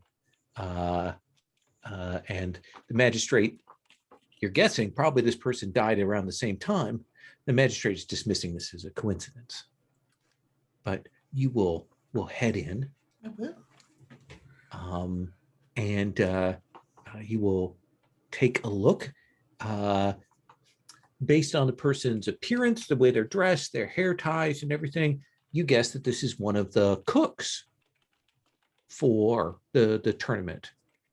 And it looks to you, just as you don't see any physical wounds on them, but they seem to have died from some kind of poison or some kind of other unusual death. It doesn't look like they were like struck or cut or anything like that.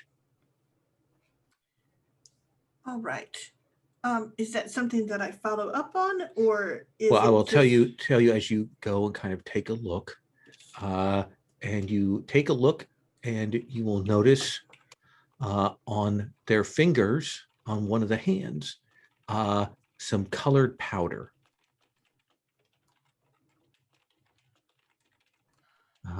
Not unlike the powder that was on the body of Mao Feng. All right. So here's the thing. I will stop, like, the people who are doing this, and I will go. Master Blue Mountain Scholar. A moment, please. And I will go and get a piece of parchment, essentially, and blot that powder off. And I will ask them if they can inquire as to the name of the cook and how long they have been working with the group. But other than that, I probably won't make a huge stink about it. Does he look like anyone here? Like, do I have some sense of? He looks like a real generic cook, kind of scar on the face, the kind of the background character actor role that you get here. Yeah, that I don't have any sense of belonging to a certain group or thing here. No, definitely doesn't have any of the marks or signs to you that would suggest this is someone of the Wulin. Like, this is just a cook. All right, and I will probably at that point take the paper back to Bao Shi. I'll hand it to him and say, this powder was on the cook, of the fingers of a cook, I believe, who was perished, and I do think that it was poison that killed them. Seems similar to the powder that was found here as well. You say a cook was found deceased? Yeah, in the room right over there. And is that like a normal place that the cook would be, or would they have been wandering or out of place? Does seem like they might have been out of place. Not like they were in the private areas, but certainly they were out away from the kitchens. Any sign of confusion? Like, okay, like they were hallucinating? yes, or something like that. That like he was like, clinging to the pillar and like it slid down, I or like that. you know. Yeah. Yeah. It looked like they were maybe a little disoriented. Okay. All right. Does that seem Okay. fair? Does that seem like a fair Yes. clue? Yes. Let's pause here. Let's take 5, just a quick bio break, and then we'll continue on.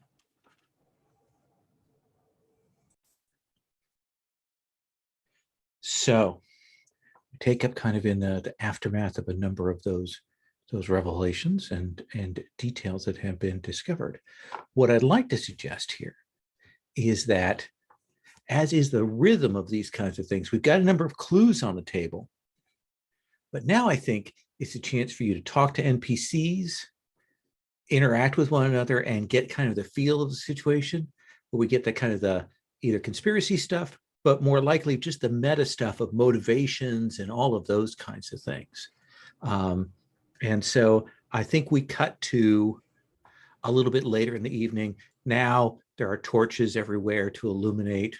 All of the tournament contestants are there because even though the murderer has been found, there's still some questions. And so the magistrate's kind of keeping the grounds locked down.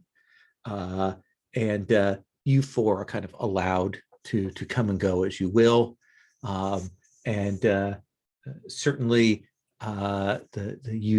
we kind of come back from the commercial break with the 4 of you at a table. You're being fed.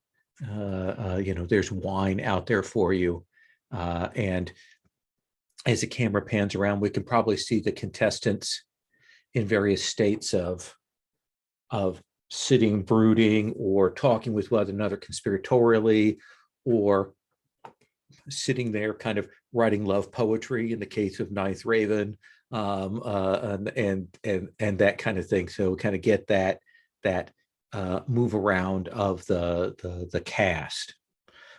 You will probably note that there is a servant who's sort of hanging around Cheng Rogang, and because you're detectives and stuff, you can see through her disguise, and it's very clearly that First Orchid is there kind of checking in with her partner. And then like all the way across the compound in this sort of open air area, we will see Songbird June still looking daggers over at Cheng Rogang. But somehow you 4 have gotten seated in the middle, far enough away that no one can overhear your conversation, but good enough that the light falls on you, so you look awesome.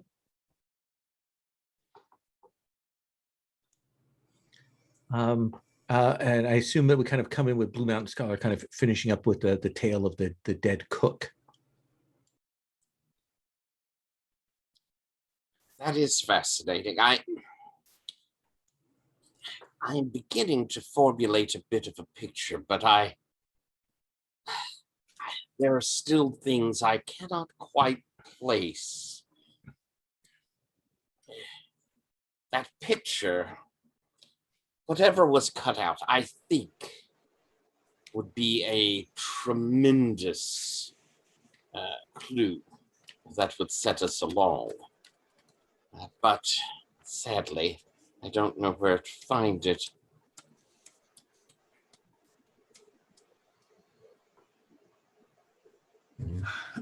Well, I suppose that if we were to accuse someone, we could have the magistrates go through their belongings, find it, but that's on the other side of what you wish. Yes, no false accusations. I fear already that poor Rising Phoenix has fallen afoul of poor detective work. Absolutely. So, to me, this seems like maybe more than one person is involved. If you're right. The powder's interesting.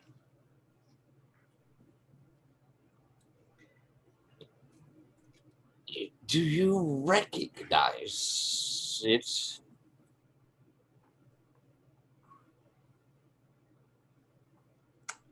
I sort of looks at the paper. So I ask you a question, Lowell. Yes. Does it by any chance look like the scales of, a butterfly or moth's wings? Well, as a matter of fact, it does.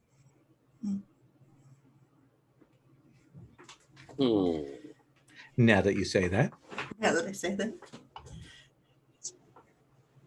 All four heads sort of turn towards Songbird June for a moment. I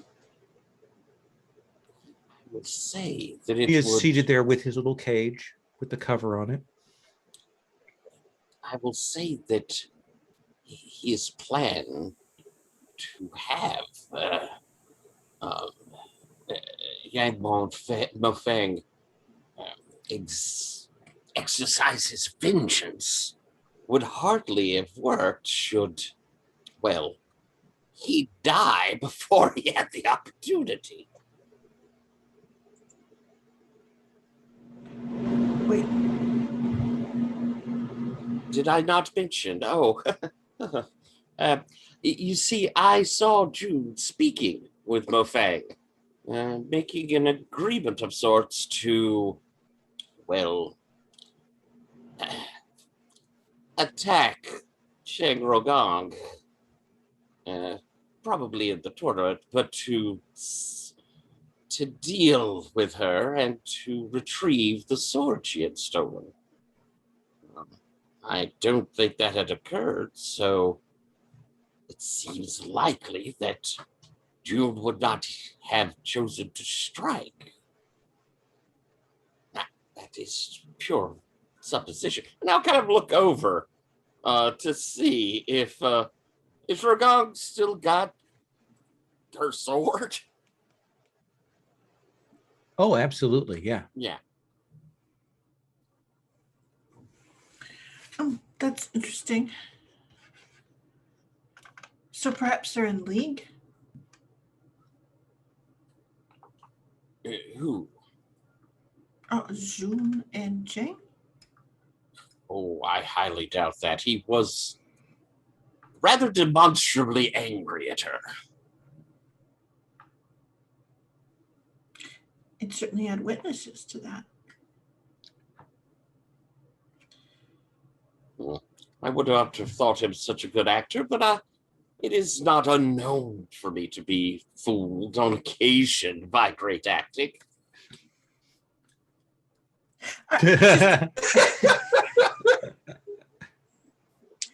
Detectives. I see you all gathered, all of you here. It's may I? Grabs a chair, sits down.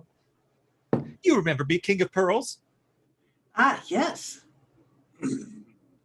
What a tragedy. Too tragic story. It is. A Song Da, master historian, a great expert, Bao Shi, Blue Mountain Scholar, and of course, Iron Lotus. It is so good to have a chance to pick the brains of such experts as yourselves here. If I may, if I'm not interrupting, good, I'm not. I see.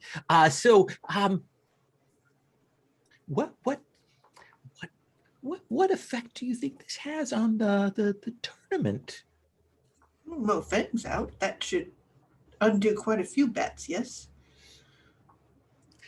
Yes. So let us say that Mo Feng Those is default, or what happens if you've laid a bet on Mo Feng before it gets to the final? Could you take that back, or is your money spent? There's some debate as to that. Where do you stand on that? I would say that in that case, well, I mean, he died after the tournament started, so certainly he died as part of the tournament, and it would count as a loss, so no one will have to pay out. Interesting. But allow me So to ask you would say it would be to your advantage that in fact he had perished during the course of to my advantage. That would assume that I've been taking bets. against Mofang? It would. If that were the case, and Mofang were to have died, then yes, one could read it as it being to my advantage.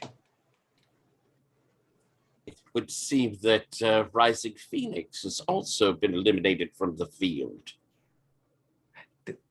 She was never really a contender, was she? I had high hopes for her. No. She's a lummox. She would not have gotten far.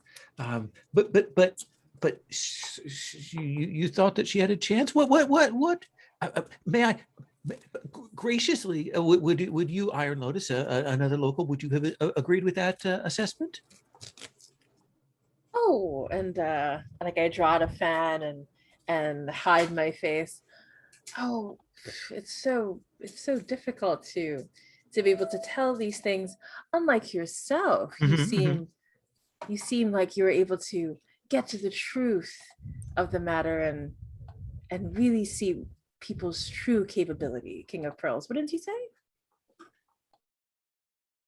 Well, certainly, I am well known as a judge of tournament contestants. Yes, I am. Excellent. And well, if things hadn't gone the way they hadn't, do you really feel Mofang would have won again this tournament?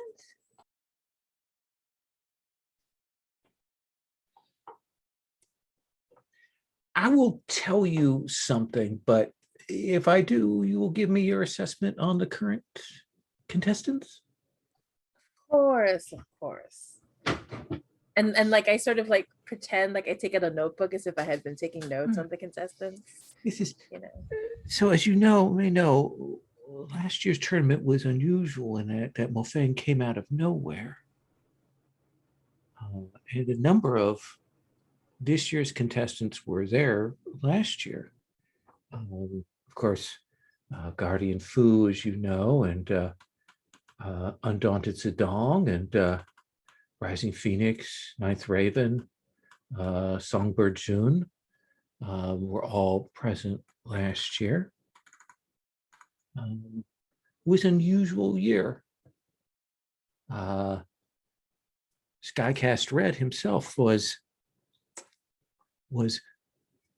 in good position and well favored, but then when Mofang killed his fiancée in the duel, well, Skycast Red's abilities diminished. And then, of course, Guardian Fu was well expected to win, but she became ill, but still went ahead and fought and was injured and humiliated. And there were some rumors that perhaps, what's it said, that Mofang's victory was not entirely only his own. I see. That does seem to be an extraordinary set of events that Does it would have set not? up victory. So, let us say, Iron Lotus, and I know you're a betting man from what I've heard of you in the past, gives you that little thunk to the arm, like ha ha ha, bros, yes. And who would you put your money on?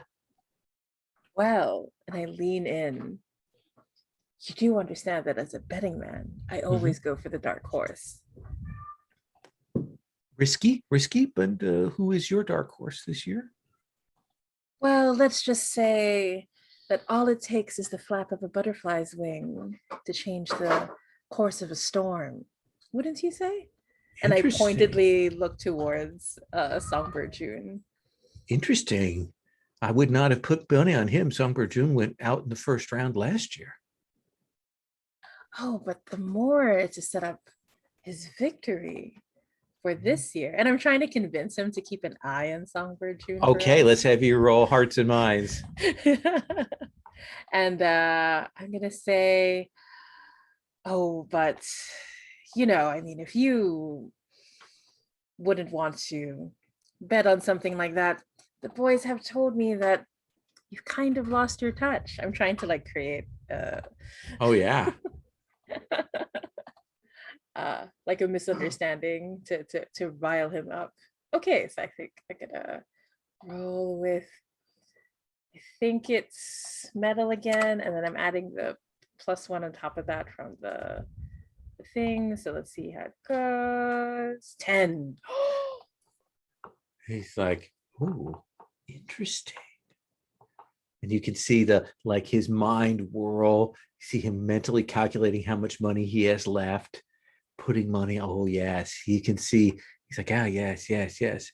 But then of course he's also like, and pours out the cup of wine for Blue Mountain Scholar. Master Blue Mountain Scholar, I have not yet had your insight. Perhaps a cup of wine? Most gracious. I do take it with a certain amount of, we say, lack of hesitancy. I do think that Blue Mountain Scholar will say, I like the pattern of the last minute contestant. Ooh, there is that. Guabotong. Interesting. Do you have the sense that Shifo Yang was surprised by Mo Fang last year when he showed up? Oh, absolutely. That was my impression. Not just surprised, but actually angered. Certainly, it had been expected that his protege, Guardian Fu, would have succeeded. Interesting. Did you have any sense that Yang had some history with Mo Fang? I don't know. I don't. I mean, I don't think so. Given his surprise at Mo Fang's arrival. Huh. So strange. Walking around in a magistrate's outfit suggests a history. I hadn't thought that far. And Songda, would you agree these others' assessments? Again, I apologize. I may have, in my arrogance, dismissed the bureau's eye and acumen earlier. Is this you apologizing again? Pardon? I just must have been out of the room for the first go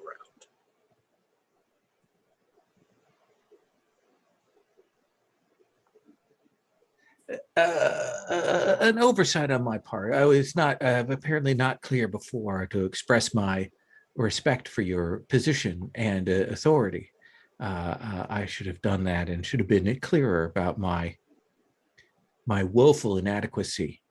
I'm sure the fault is mine. I must have been too focused on my work to have heard what you said. If it is that, then it is only to your credit. I wouldn't dare to claim knowledge more than my fellows here of martial matters, and of course it would be wrong for the Bureau of Legends to.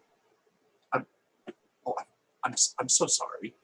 He reaches over and sort of plucks it like something right back here, right behind his sort of eye line on. Is that? Oh, I'm so sorry to tell you. Are those some loose broken threads on your robe there? I do hope they weren't holding any sort of expensive adornments. No. They no. My. It's a loose thread. It isn't as if there used to be more things here. Oh no, I think you over. Of course, it would be a terrible shame to lose, say, a pearl or a bead of adornment. No, no, that would be too gauche and risky to do. Certainly wouldn't do that these days. Yes, I'm sure it's just a loose thread that got caught on the doorway. Yeah, Perhaps there one it of is. these rough-hewn chairs. Well, So sorry. What were you saying? I've I completely forgotten. was thanking you for your insight and apologizing for my earlier rudeness to you. But thank you so much, and I should probably be going. And stands up and bows until tomorrow. Yes. Such shame you couldn't stay. Look. Oh, bye. Goodbye. Yeah, too bad. Gotta go. And he heads off before you can spot how threadbare the rest of his clothing is. So cruel.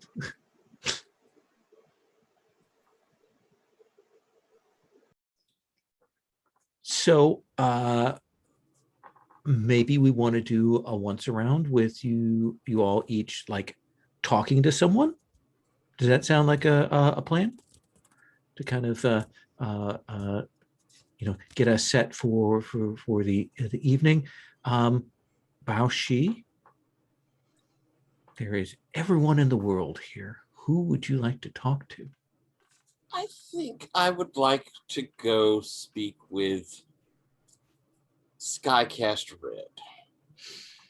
He is off by himself. You can see there are empty bowls and a couple of the jars beside him, and he looks up at you. I will have taken a bottle with me.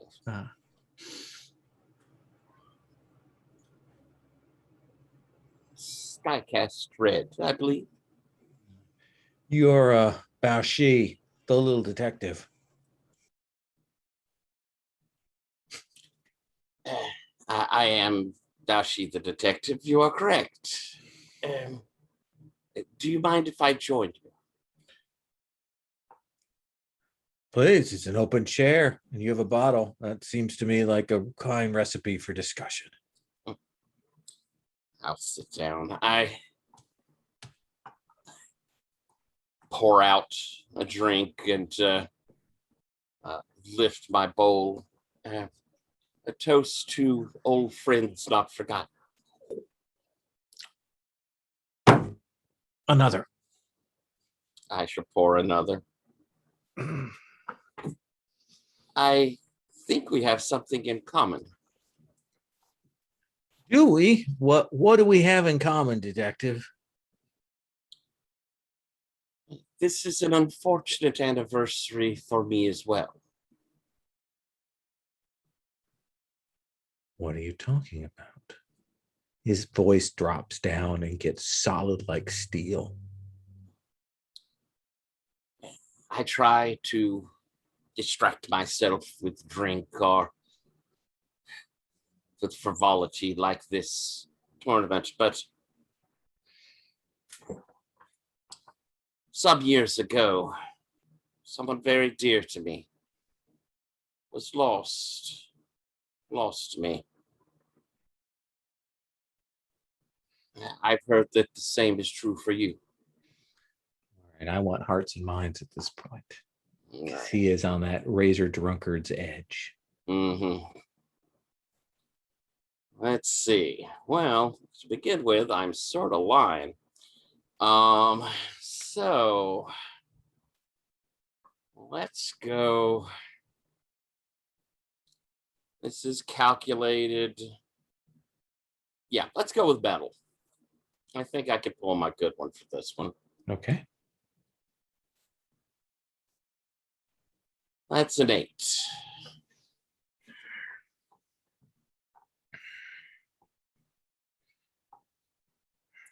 I know what you speak. It was a year ago that Mo Fang murdered my love.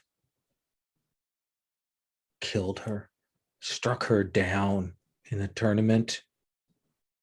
did not need to. People say accidents happen in these fights, but there was no need. And I know, Very sorry. she was more skilled than him.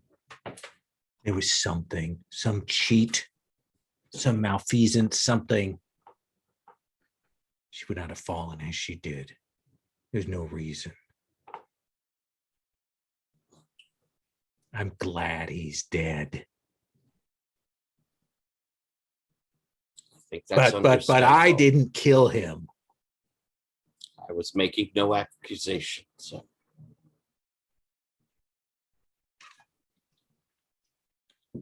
I'll fill up our drinks once more. And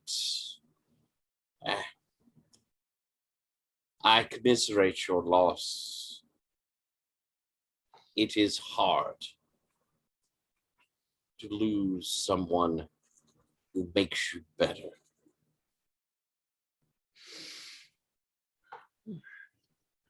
We understand. You and I. Can I try to get off by tracing shadows? Yeah, sure. Let's have you do that. All right. I think this is going with water.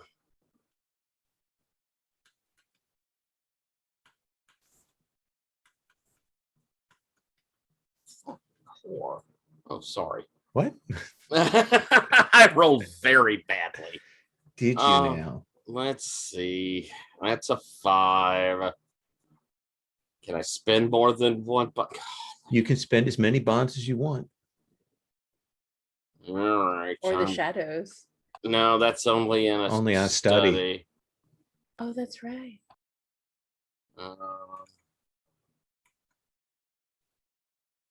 Yeah, I think okay.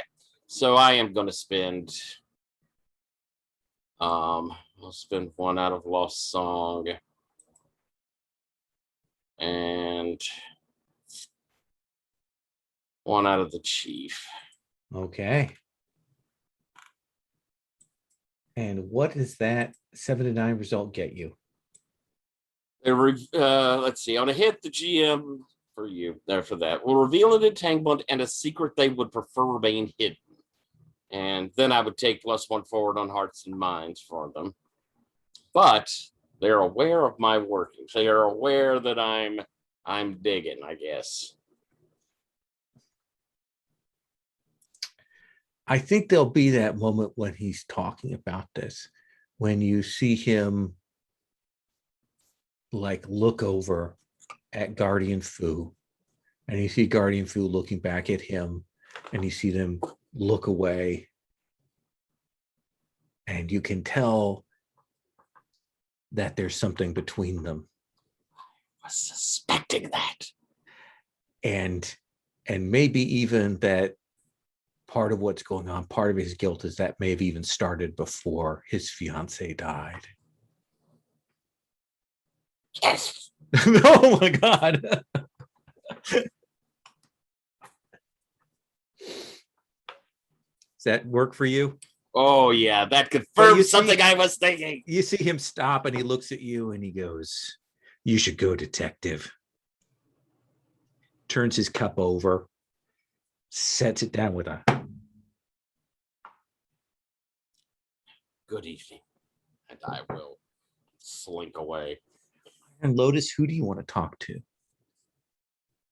Yeah, I think I want to study Guo Boatang because I want to test out this move, which is a taste of cold steel. I can always ask, what trouble is blank looking to cause? But I have to roll the study. Absolutely. What do you want to roll that with?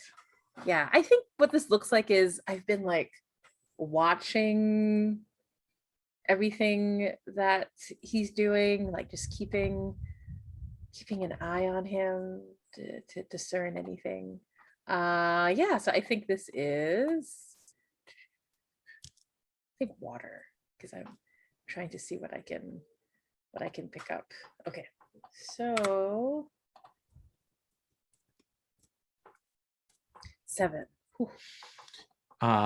So what's your you get a regular question, and then you Yeah. can ask your extra question additionally, Yes, that's correct.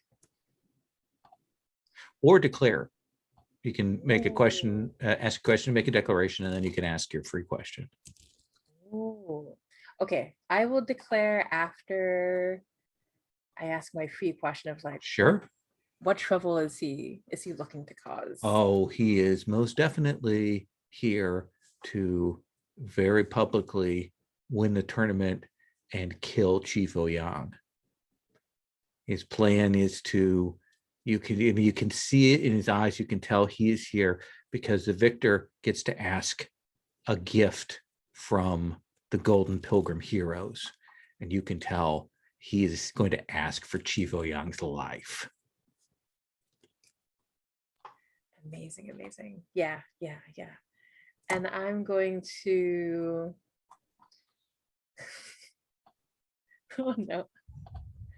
Sure, I'll make my life complicated. Okay. I'm going to declare detail that I catch him looking and studying Songda, right? And I realize that Songda is like distracting him from his course of action, and there's like a growing attraction there. Yeah, it's hard to tell behind the mask, but you're used to masks and disguises and hiding and concealing one's No, I'm passions not. and identity. Not at all, no.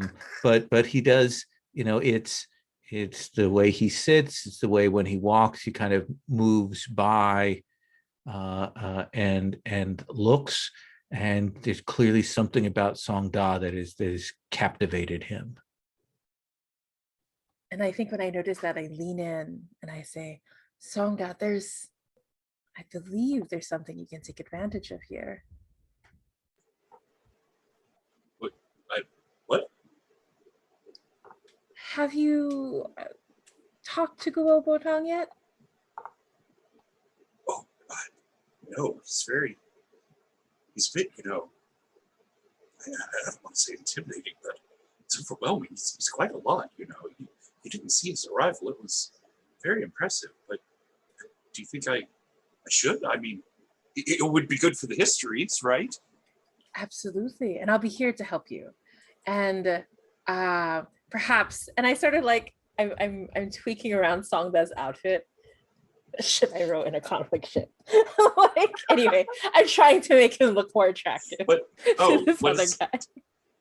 Had that fallen? Oh, I thought I had that pressed correctly. Oh no, just a little, and I'm trying to reveal a little more of the shoulder and the neck. I'm gonna roll in a conflict. I think that does rise to that level. Why did I do this to myself? Okay, I tried to stay in control. Through I think it's still water. So eight.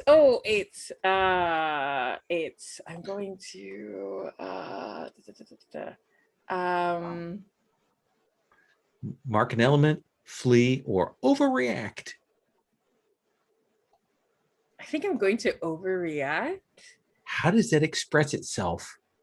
And I think I look at Songda and I say, there's very little you have to do in order to be incredibly attractive, and you should use it to your advantage, friend. Not that I've spent a long time studying this attractiveness in general, in many people, not just you, all the time.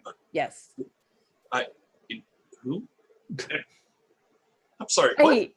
And I just like push you. Like a lot of people are looking at you because you've gotten very loud. How many people have you been studying attractiveness in? No, just you. I mean, no. I What? mean, no one. I mean, you go talk. I'm here to be your wingman. I mean, support you. I mean, assist you. I mean,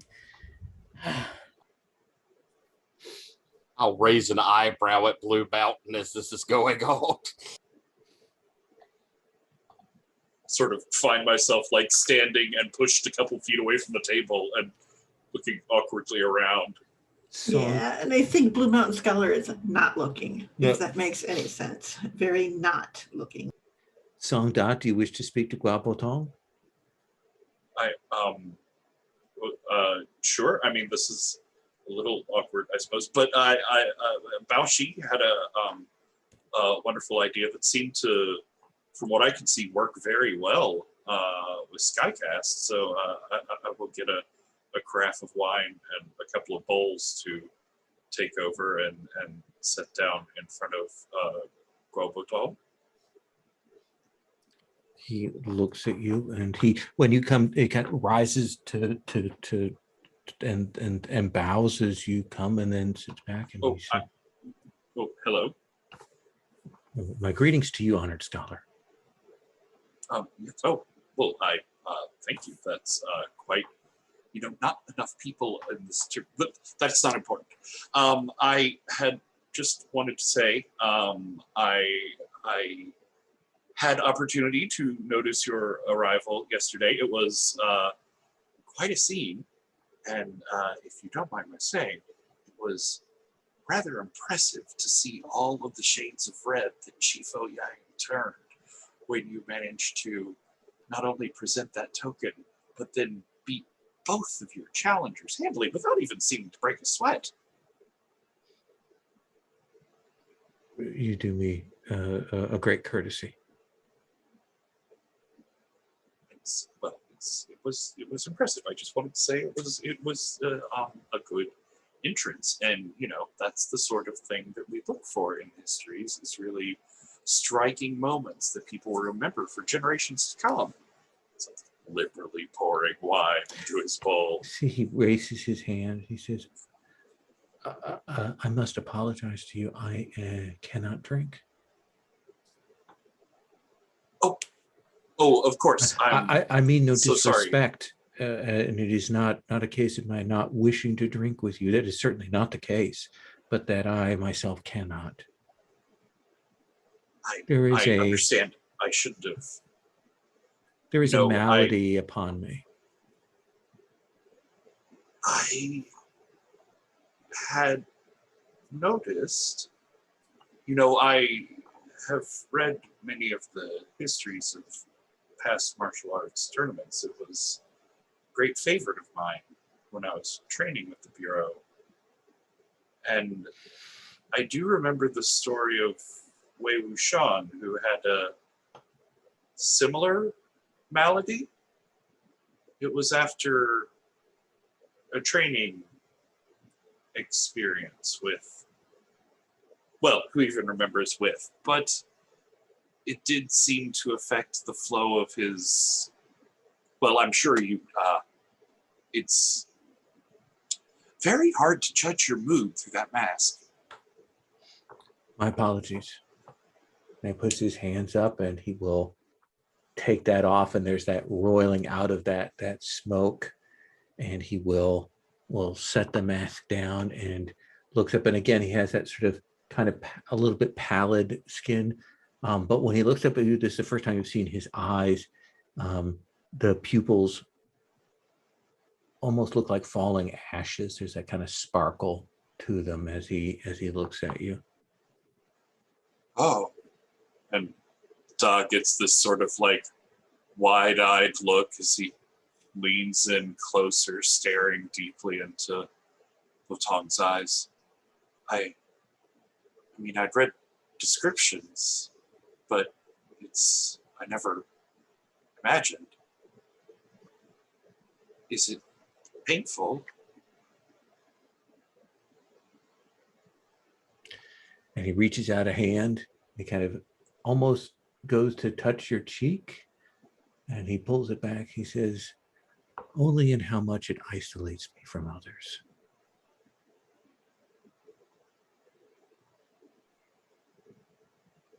I would never presume to ask for secrets from your past, but it does so help the style of the writings of the histories if I could understand the subjects a little better. What would bring you, someone like you, someone a great fighter like you to this state? What would drive you to seek out things that might cause this sort of malady? When one has a singular purpose, a singular goal, and the foes that one fights are potent, well-placed, and dangerous, one must take any tool that one can, perform any sacrifice that one can to bring the justice that one wishes to the world. Just like a sigh there for a moment. I thought so. It is so often the way with the most heroic, the most memorable of the legends and histories. The names that no one will ever forget. Their stories so often ended in this sort of lonely tragedy. And he picks up the mask and he puts it back on and he says, I hope that you will feel that way about me when all of this is done. He rises and he bows again. I must turn in for the night. Oh, yes, no, I'm so sorry. There's the two. I must have been keeping. I didn't mean to. And he'll like rise and sort of like half bow in between. You have nothing to apologize for. All right. And he will turn and walk away. Blue Mountain Scholar, who do you want to talk to? See, Undaunted Sedong. Just kind of always, yeah. And I do. Sit down, she says, and how are you? No, how are you? Ah, I am well, I am well. Do you remember when we were in Foshan? It was some years ago. And here's the thing is I suppose that I have to make a roll here to recall whatever story there is. Or study to see if she's lying to try to draw me out. Yeah, let's have you make that roll.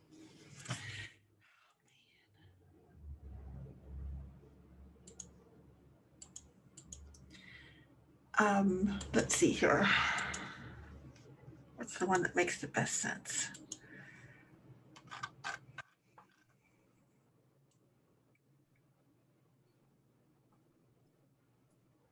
We'll go with water.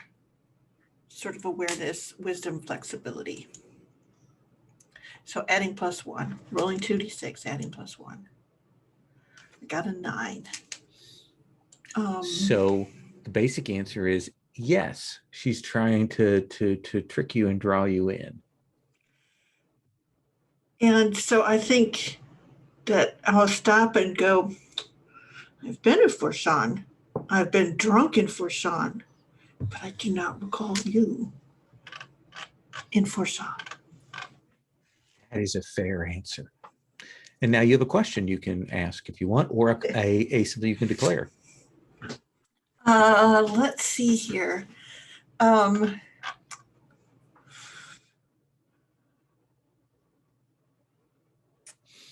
She says, see, here's the thing is, people are who they are when they are drinking.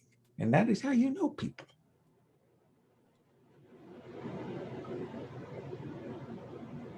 And I think Blue Mountain Scholar will stop and go,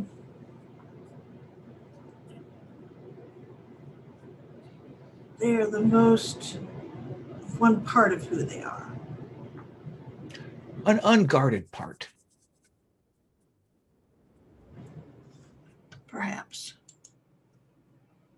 What is it you want to ask, or what is it you want to declare?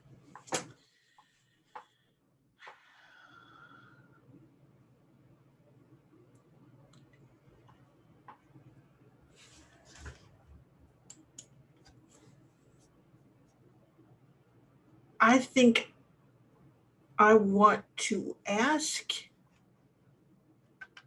them how they know Gotong. How they know Gotong. you mean Botong? Gotong. Sorry, God, what Okay. did I? Right, Go. yeah. Gotong, sorry. I met him a couple of times in my travels. He is there are heroes, and then there are sacrifices. And he is one of the latter, one of those ones who will literally burn themselves out more brightly. One should destroy oneself slowly, like me, over time. Draw it out. Have some fun while you're doing it. Instead, he is to be a conflagration.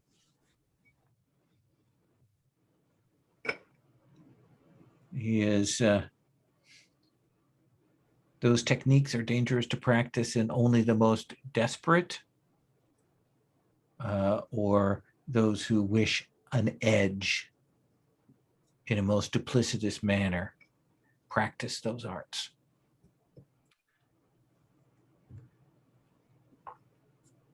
Mo Fang had a book. I think it had some martial arts of that sort in it. Too bad it was destroyed.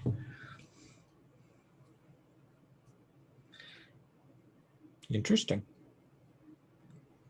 You Such had manuals are rare and hard to find and very, very, very valuable. And of course, sacred. So if, say, for example, they were taken from someone's order and found on that person, then the person who found it on them would be obliged to murder them brutally. so it would be the sort of thing you need to hide. Yeah, one would think.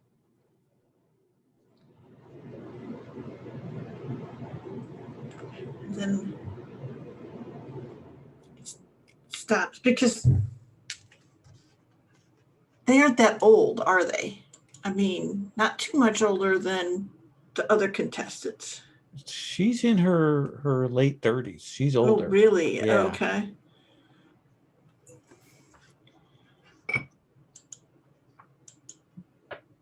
But that's interesting what you tell me there.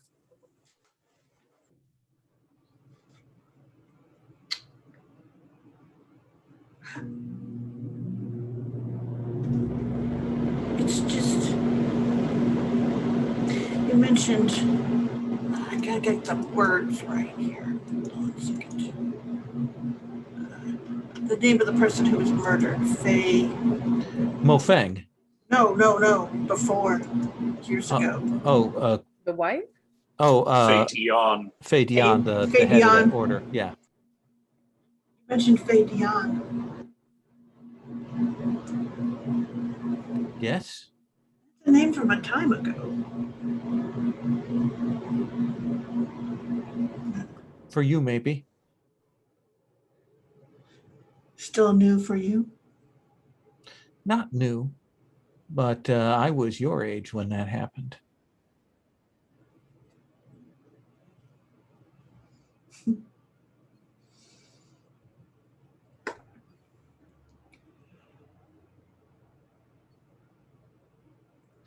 And you kind of furrow your brow. No, I get it. Yeah. You know what to do.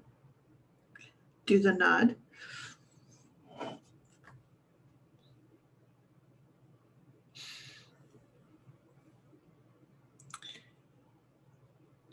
What did Yang Mo Fang have to do with all of that?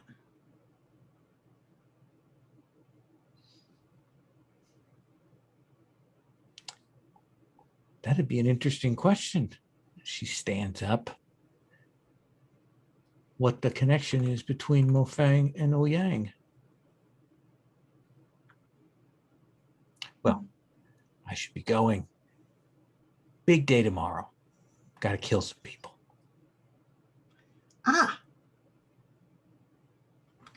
good luck to you then. And she will bow, and she does that sort of drunken walk out of there. Yes, very well done. And I think that's where we need to stop with that, those interactions on the table with a number of clues in hand, a few more to piece out.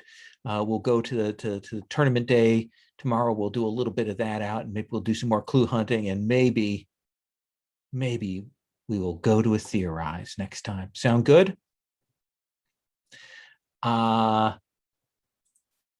Let's see. Tyler, I think that we interact with both of your entanglements, right? Feels like we touched on them. I think so, yeah. So that's 3 points. And I think that Song Da, I know we hit on one of them. Do you think we've hit on the other one?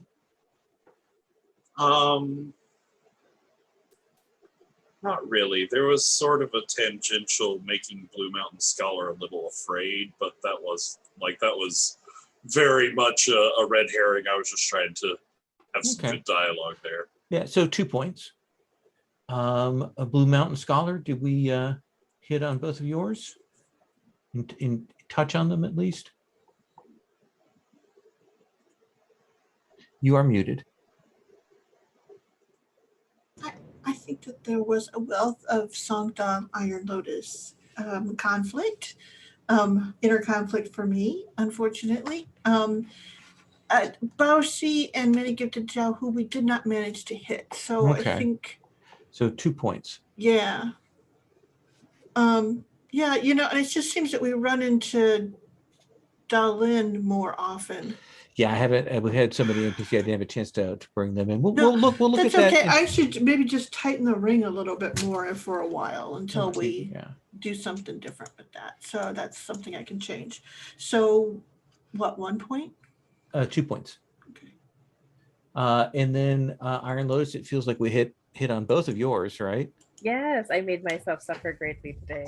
So 3 points. Yeah, just in exchange for how much I made nice Raven suffer, to be honest. Yeah. Do you all mind doing a quick stars and wishes? Then let's start with you, Tyler.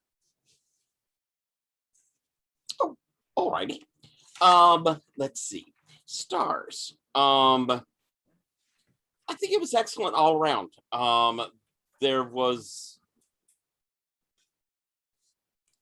It's a sad sort of mystery. Like I'm beginning to wonder if it wasn't for Rising Phoenix, I'm beginning to wonder if I want to see someone come to justice for this. Interesting. And I'm beginning to get a little bit of that, Murder on the Orient Express feel of a lot of people involved, and I might be happier just to walk off going, who can say about who did it? Which is a cool place to be. It's a bit of really engaging mystery. I especially liked Sherry, this last conversation. It was really, really good and nice and deep. It felt nice, very solid. But there was also, I always enjoy the kind of interactions we have. There's a camaraderie to when we talk, even when it's just like little tiny bits as other stuff is going on. And that's just, it's so pleasant. It really feels like these are two old friends, and I like that. Iron Lotus, Jamie loved the overreaction when shoving Songda off.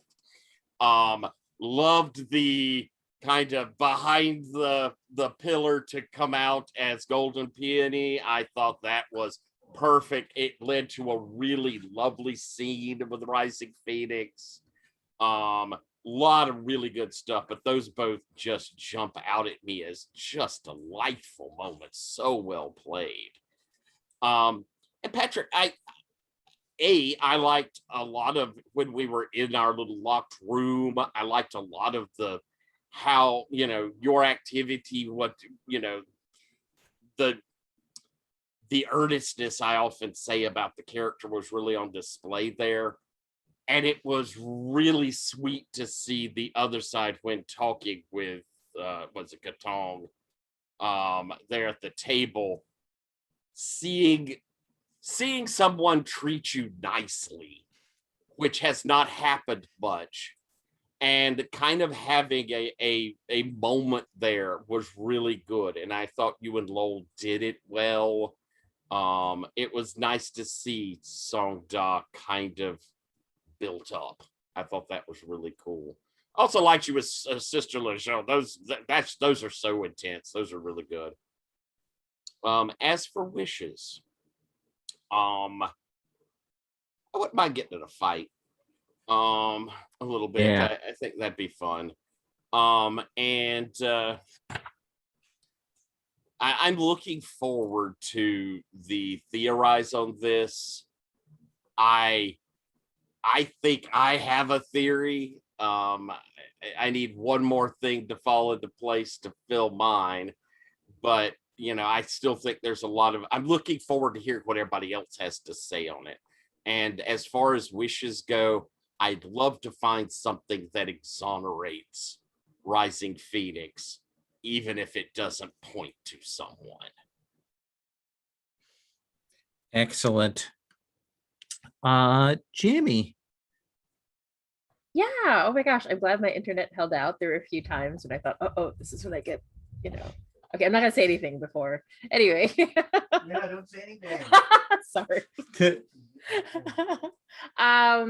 And this is really, really super fun. I really enjoyed the entire session, and I think I really, in particular, I thought it was also really fun. The whole, I think that scene with Songda when Songda was talking about like, how could this person lie to me and hide who they are? Anyway, it was really, and like talking to Songda, but talking about, no, what? That was really good. I just like how there's a general theme of like hiding who you are and who you really are. Like I like how that's been like carried through between the PCs and the NPCs. That's been really, really fun. I also agree with Tyler. I think this is a really excellent mystery. In terms of like, I also agree, kind of like, well, maybe this person did deserve like what happened to them. So it's been they really, definitely deserved it. So. right? Which makes it super, super interesting, right? Like, even if we find out who it really is, should we, or how many are involved, right? So it's been really, really fun. I also really enjoyed doing that to Ninth Raven. I shouldn't have, but I really enjoyed it. So, and yeah, so it was a really, really great session. I'm really looking forward to the next one. And in terms of wishes, yeah, I really did like being able to hang out with Rising Phoenix's Golden Peony, so I'd like to interact with her a bit more. And I think, yeah, I think that's mainly it. Like, Okay. Yeah, That's fair. Yeah. Oh, and first Orchid, because she's hilarious. Yeah. I missed out on discovering that she's a thief, so. Yeah, she's a background NPC, but I do enjoy her upset. So, Sherry.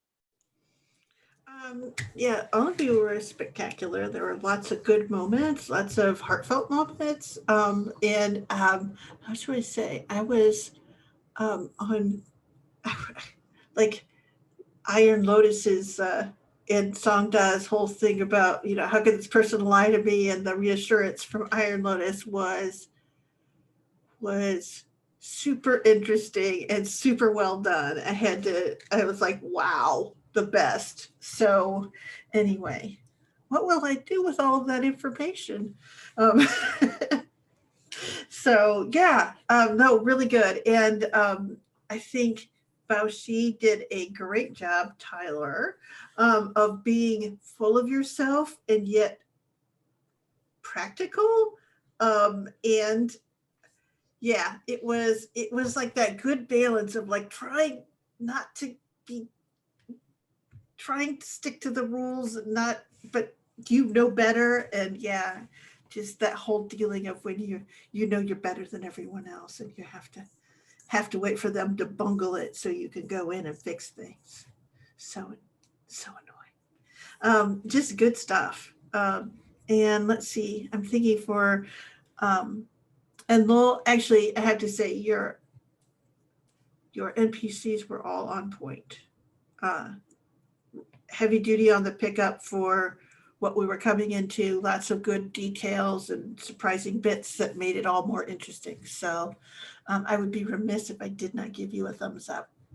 And I think for next session, I'm looking forward to the Theorize. I'm looking forward to, putting some different ideas out there and talking about what works and then what constitutes, as detectives, serving the truth and serving justice, which is always the difficult part, right? So yeah, that should be a fun conversation and we'll see what we can work out. Looking forward to it. Excellent. And Patrick. This was a great session. We talked last time about how cool it was to see all of these like subplots and side vendettas and interactions from all the NPCs. And that has made this particular mystery investigation very interesting because there's all these things where it's like, okay, well, that person is definitely here with unorthodox techniques to assassinate someone for vengeance, but I don't know if they're connected to this murder at all.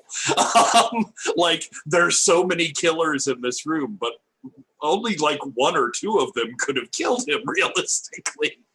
And so it's great to still have all of that like meaty NPC interactions to dig through and side stories to get interested in. I thoroughly enjoyed the opportunity of like getting to twist words and use vague TV dialogue to send two players off into a inner conflict at once. It was sort of the same joy I got out of dumping emotions all over everyone in the Veil game. Jammy, I particularly loved in that last go around of scenes where you're like, okay, I'm gonna go talk to Gobotong. I was like, oh no, I was gonna go talk to Gobotong. Oh, I gotta figure out someone else to talk to. And then you start talking to him, I'm like, no, I could still make this work because Iron Lotus is just off from afar and I could go up close to talk to him. And then you make that like delicious decision of, I think he's been into Songta for some reason. And I was like, oh, I definitely need to go talk to him. And then you end the scene with like pushing me over there to go talk to him.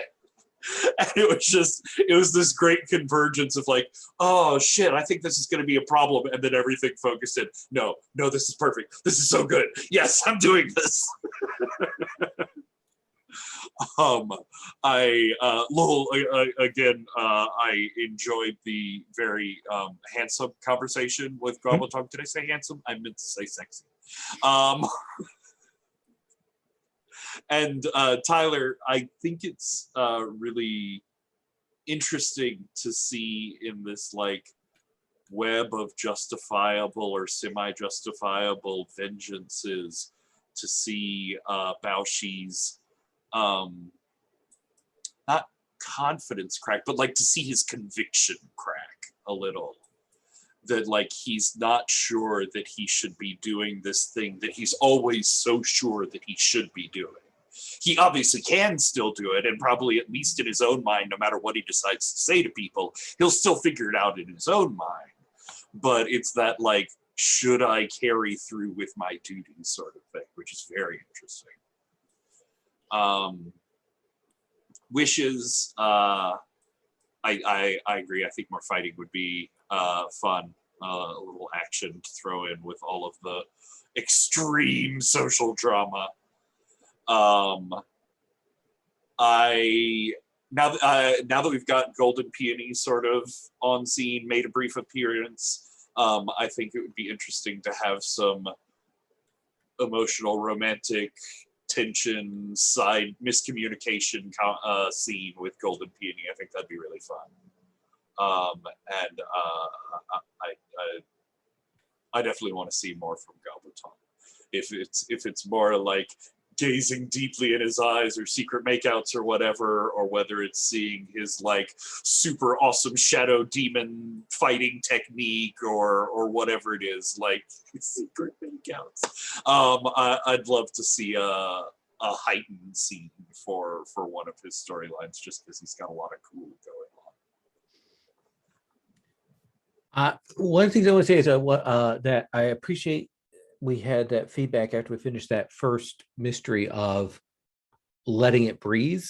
And so we've deliberately been doing this in a way that has done it, and we broke at the end to just do character scenes without clue things. And that's made it, that feedback has made it more enjoyable to run, and I think has made the mystery itself like feel longer and more organic. So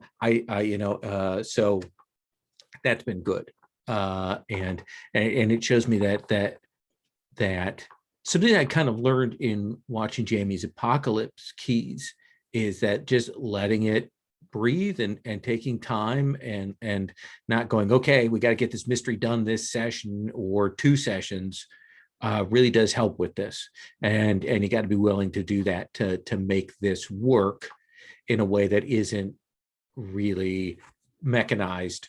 Do get the clue, do. And so that's been really fun. All right, well, I'm going to stop the recording.